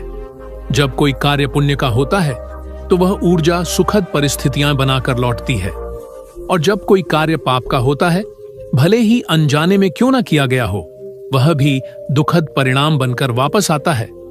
यह सिद्धांत किसी धर्म, जाति या संप्रदाय का बंधक नहीं है। यह ब्रह्मांड का नियम है, जो बोओगे वही काटोगे। यह नियम इतना गहरा है कि इसे न कोई बदल सकता है, न कोई टाल सकता है। यहां तक कि भगवान भी इस नियम के अधीन हैं, क्योंकि वे स्वयं इस नियम के रचयिता हैं। एक समय की बात है, द्वारका में एक वृद्ध महिला श्री कृष्ण से मिलने आई। वह कांपती हुई हाथ जोड़कर कहने लगी, प्रभु, मैंने अपने जीवन में कभी किसी को कष्ट नहीं दिया, फिर भी मेरे पुत्रों ने मुझे वृद्धाश्रम भेज दिया। क्या यह मेरे किसी पूर्व पाप का फल है? श्री कृष्ण ने बड़े प्रेम से उसकी ओर देखा और कहा, माता श्री, जो तुम आज भोग रही हो वह इस जीवन का नहीं, उस जीवन का फल है जब तुमने अपनी सास को वृद्धावस्था में अकेला छोड़ दिया था। तुम यह सोचकर आगे बढ़ गई थीं कि अब मेरे पास समय नहीं, लेकिन वह कर्म ब्रह्मांड ने नहीं भूला। तुम्हें तब क्षमा मिल सकती थी यदि तुमने पश्चाताप किया होता, लेकिन तुमने उस कर्म को कभी पाप नहीं माना, और यही सबसे बड़ा पाप है, पाप करने के बाद भी उसे पाप न मानना। यह कथा हमें बताती है कि कर्म का लेखा जोखा इस संसार का सबसे सटीक गणित है। आप जो कुछ भी करते हैं वह लौकिक या अलौकिक रूप में आपकी आत्मा पर अंकित हो जाता है। चाहे वह किसी जानवर को अनजाने में पत्थर लग जाना हो, किसी भूखे को भोजन न देना हो, या किसी जरूरतमंद की प्रार्थना को अनसुना कर देना हो, हर क्षण एक कर्म है। हर दृष्टि, हर भावना, हर शब्द, यह सब एक आभासी लेखा है जो समय के साथ जीवित रहता है और अवसर पाकर लौटता है। श्री कृष्ण यह भी कहते हैं कि मनुष्य को केवल बाहरी कर्मों से नहीं, अपने भीतर के संकल्पों से भी सावधान रहना चाहिए, क्योंकि कई बार कोई व्यक्ति बाहर से दयालु प्रतीत होता है, पर भीतर क्रोध, द्वेष या अहंकार से भरा होता है, और फिर जब वह किसी की सहायता करता है तो उसका फल नहीं मिलता, क्योंकि उसका कर्म शुद्ध नहीं था। इसी प्रकार कई बार हम बिना सोचे समझे किसी की निंदा कर बैठते हैं। वह व्यक्ति हमारे सामने न हो, लेकिन उसकी आत्मा उस ऊर्जा को ग्रहण कर लेती है। फिर जब वह क्षुब्ध होकर अपनी पीड़ा ब्रह्मांड में छोड़ता है, तो वह पीड़ा लौटकर हमारे जीवन में दुख बन जाती है। यही कारण है कि श्री कृष्ण बार बार चेतावनी देते हैं, हे मनुष्य, वाणी से नहीं मन से शुद्ध बनो। एक बार अर्जुन ने पूछा, हे केशव, यदि कोई मनुष्य पश्चाताप करे तो क्या उसके अनजाने पापों का फल मिट सकता है?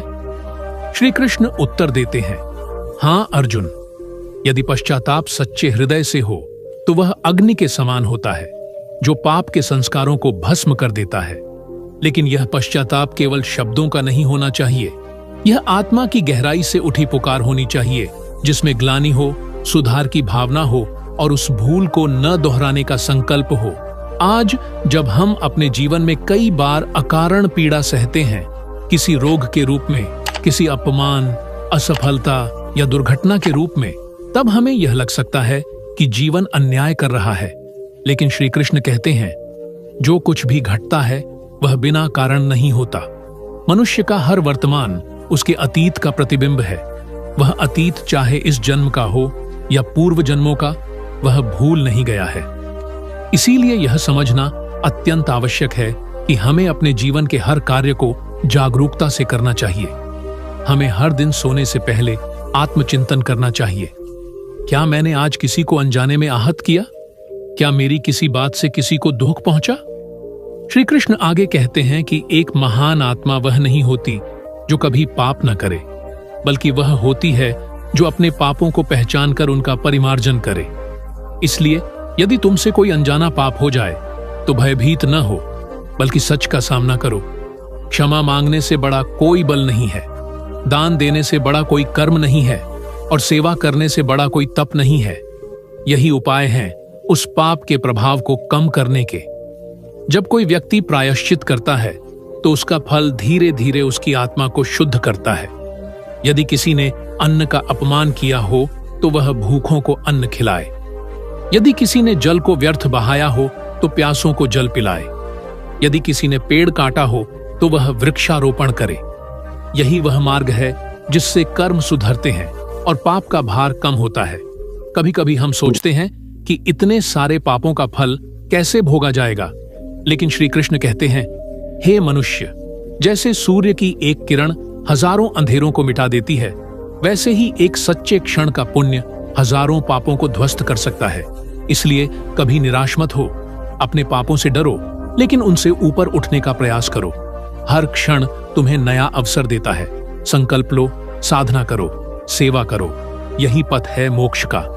जीवन एक परीक्षा है जहां हर विचार, हर कर्म एक उत्तर है, और ब्रह्मांड उस उत्तर की जांच करता है।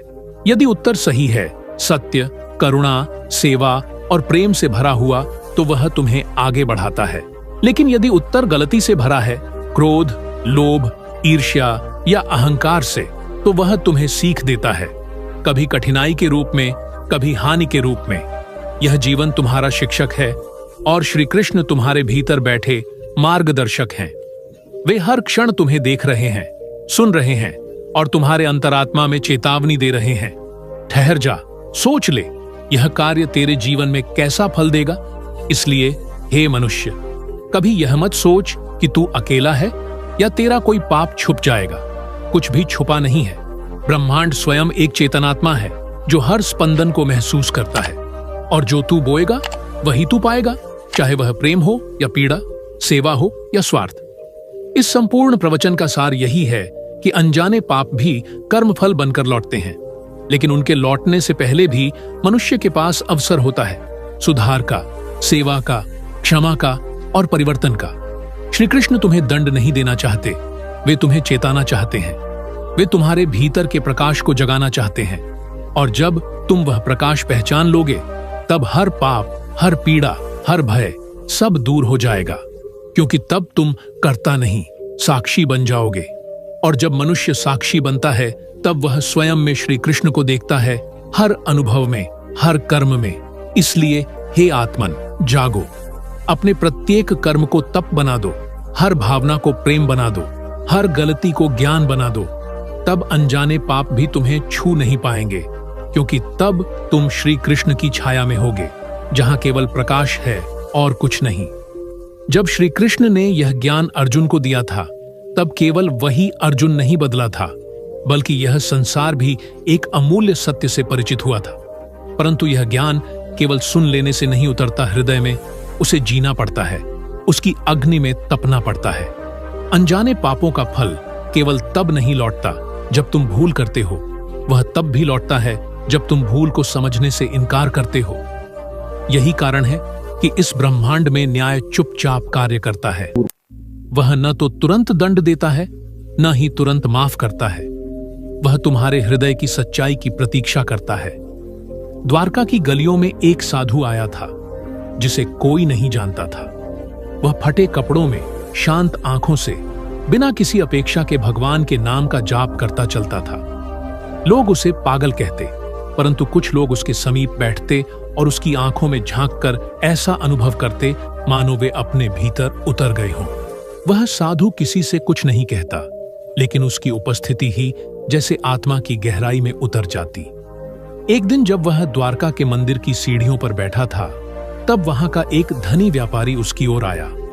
वह बड़ा घमंडी और लोकप्रिय व्यक्ति था। जिसने अनेक मंदिर बनवाए थे, दान दिया था और समाज में बहुत सम्मानित था। वह व्यापारी साधु से बोला, तुम तो कुछ करते नहीं, न समाज में योगदान देते हो, फिर क्यों लोग तुम्हें देखने आते हैं? क्या यह तुम्हारी कोई चाल है?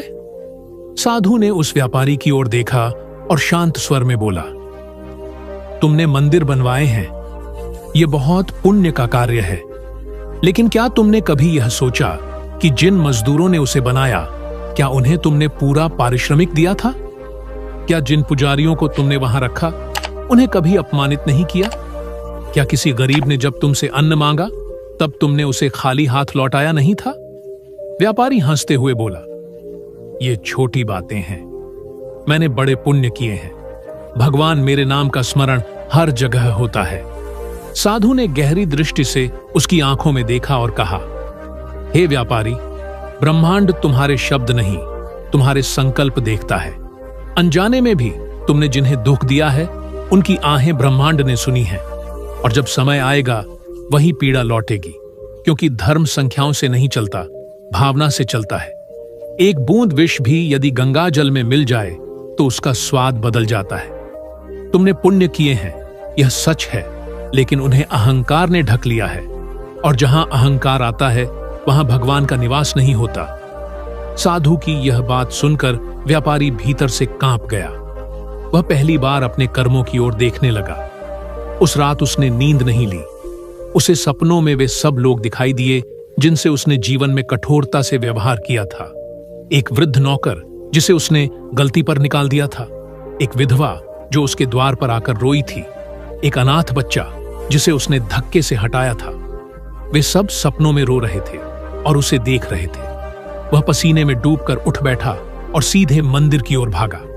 वह साधु वहां नहीं था, वह गायब हो गया था, मानो वह स्वयं श्री कृष्ण का दूत था, जिसने केवल उसे चेताने के लिए कुछ क्षणों के लिए इस लोक में प्रवेश किया हो। अब वह व्यापारी बदल गया था।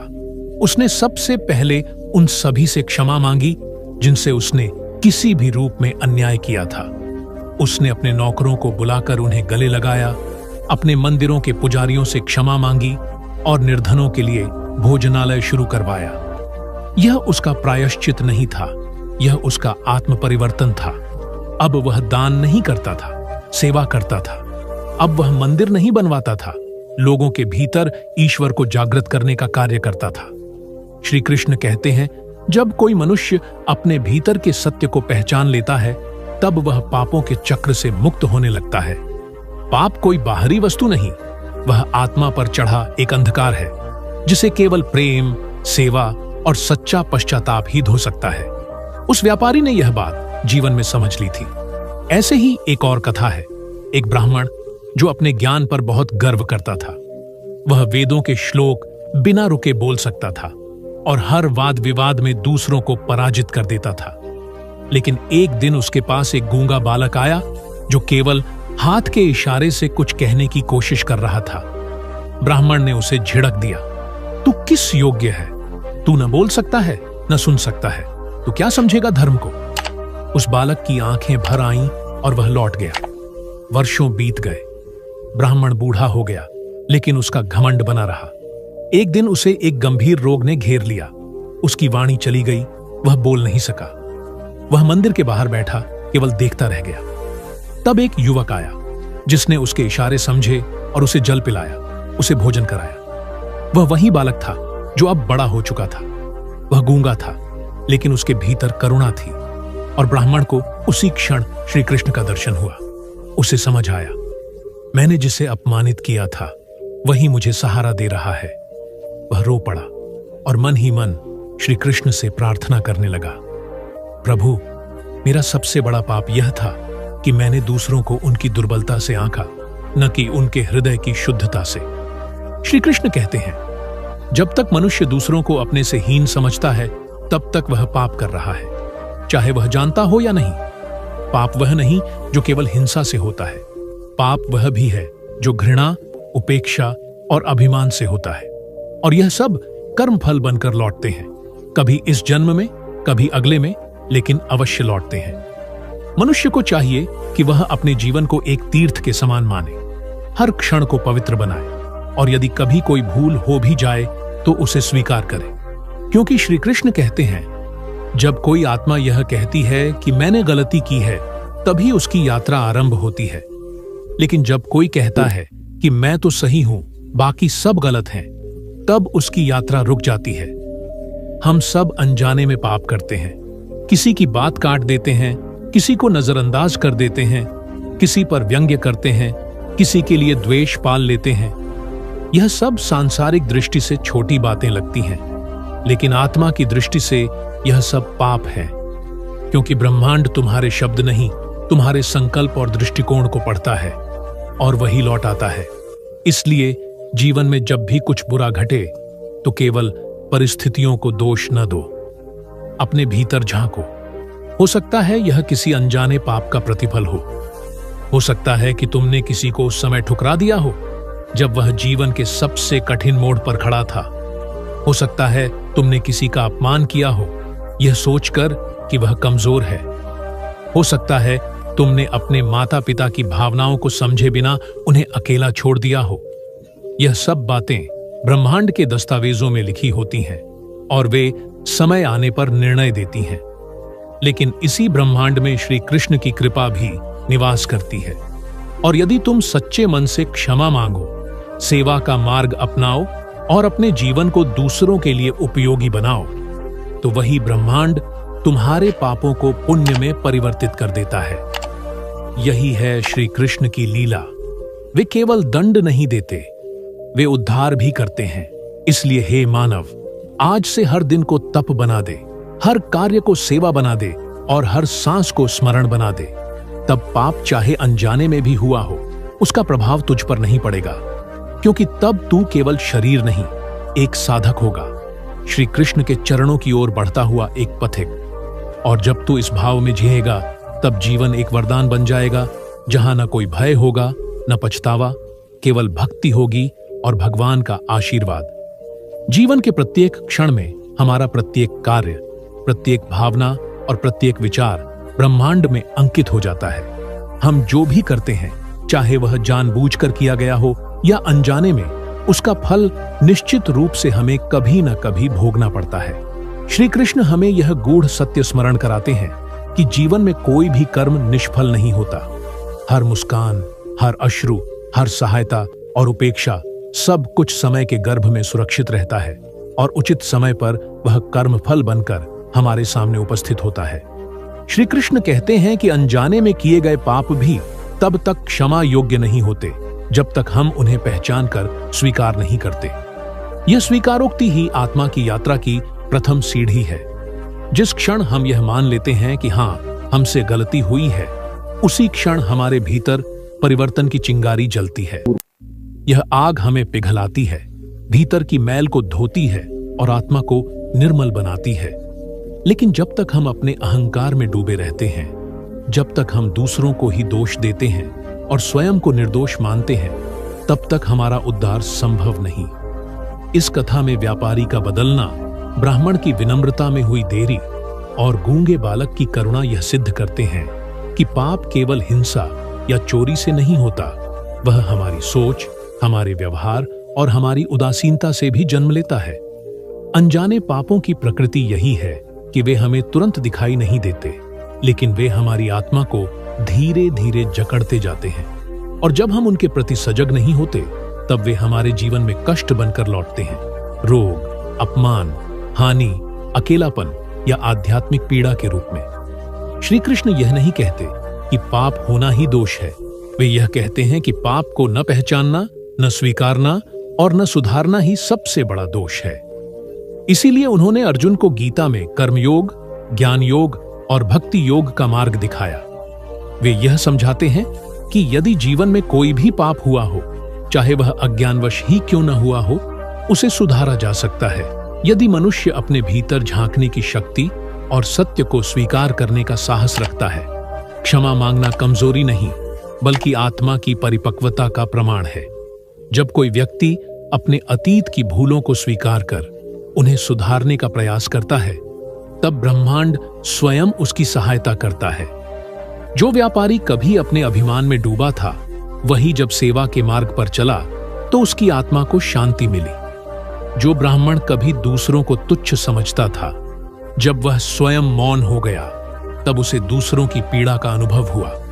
जो बालक कभी तिरस्कृत हुआ था, वही बन गया उद्धारक। यह कोई संयोग नहीं, यह कर्म का नियम है। यह श्री कृष्ण की लीला है, जहां हर आत्मा को एक अवसर मिलता है स्वयं को जानने और सुधारने का। लेकिन वह अवसर तभी सार्थक होता है जब हम अपनी दृष्टि बाहर से हटाकर भीतर की ओर ले जाते हैं।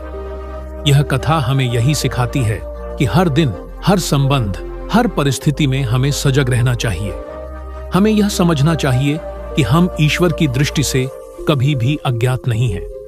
वह हमारे हर विचार को देखता है, हमारे हर संकल्प को जानता है और हमारे हृदय की गहराई तक पहुंचता है। अनजाने में हुआ पाप भी तभी क्षमा होता है जब हम उसे पहचानकर अपने हृदय से स्वीकार करते हैं और उसका प्रायश्चित सेवा, करुणा और निष्कलंक आचरण के माध्यम से करते हैं। श्री कृष्ण की प्रेरणा यही है कि हम अपने जीवन को केवल सुख साधन और यश के पीछे भागते हुए न बिताएं, बल्कि उसे आत्मा की शुद्ध सेवा की भावना और प्रभु के चरणों में समर्पण की प्रक्रिया में रूपांतरित करें। यदि हम ऐसा करते हैं तो चाहे हमने अतीत में कितने ही अनजाने पाप क्यों न किए हों, प्रभु की कृपा से वे सब जलकर भस्म हो सकते हैं और हम एक नए पवित्र जीवन की ओर अग्रसर हो सकते हैं। अंततः यही कहा जा सकता है कि जीवन एक दर्पण की भांति है। जो कुछ हम इसमें डालते हैं वही वापस आता है। यदि हमने सच्चाई, दया और सेवा को जीवन में स्थान दिया है तो वह 100 गुना होकर लौटेगा। लेकिन यदि हमने अभिमान, घृणा और उपेक्षा को बोया है तो वह भी लौटकर हमारे जीवन को पीड़ा से भर देगा। इसीलिए श्री कृष्ण कहते हैं, हे मानव, अपने कर्मों को गहराई से देख, उन्हें ईमानदारी से स्वीकार कर, और यदि तूने अनजाने में भी किसी को पीड़ा दी है तो अपने आचरण से उस गलती को सुधार, क्योंकि ब्रह्मांड न्याय से चलता है और न्याय का सबसे बड़ा आधार है आत्मा की सच्चाई। इस परम सत्य को समझ लेने वाला ही वास्तव में भक्त कहलाता है, क्योंकि वह केवल पूजा नहीं करता, वह अपने जीवन को ही पूजा बना देता है। वही मनुष्य जो अपनी भूलों से सीखकर अपने पापों को पुण्य में बदलने की साधना करता है, वही श्री कृष्ण के वास्तविक शरणागत कहलाता है। और जब एक आत्मा सच में शरणागत हो जाती है, तब न पाप उसका पीछा करता है, न डर, न दुख, केवल प्रभु का प्रेम उसके साथ चलता है जन्मों जन्मों तक। हर कर्म गूंजता है, हर पाप लौटता है और हर अच्छाई भी लौटती है 100 गुना बनकर। जो बोओगे वही पाओगे। यही है श्री कृष्ण का न्याय और यही है जीवन का सत्य। अगर ये कहानी आपके मन को छू गई हो, अगर कहीं ना कहीं आपको अपने भीतर झांकने पर मजबूर कर गई हो, तो इसका मतलब है कि भगवान श्री कृष्ण आपको जगा रहे हैं, आपको बुला रहे हैं एक और पवित्र जीवन की ओर। हम प्रार्थना करते हैं कि आप और आपका परिवार हमेशा सुरक्षित, सुखी और श्री कृष्ण की कृपा से भरपूर रहे। जिसके घर में राधे राधे की गूंज होती है, वहां कलह नहीं, करुणा बसती है।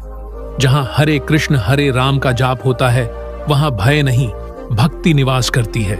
अगर इस कहानी ने आपके दिल को छुआ हो तो इसे अपने परिवार और मित्रों के साथ जरूर साझा करें। शायद किसी और की जिंदगी भी इससे बदल जाए। वीडियो को लाइक कीजिए, कमेंट में जय श्री राधा कृष्ण जरूर लिखिए और चैनल अमृत ज्ञान सागर को सब्सक्राइब करके बेल आइकन दबा दीजिए, ताकि हर हफ्ते आपको ऐसी ही आध्यात्मिक और प्रेरणादायक कहानियां मिलती रहे। याद रखिए, पाप चाहे अनजाना हो या जानबूझकर, विधि का लेखा मिटता नहीं, लेकिन नाम स्मरण और सच्चे प्रायश्चित से हर अंधकार मिट सकता है। राधे राधे। जय श्री कृष्णा। आपका दिन मंगलमय हो।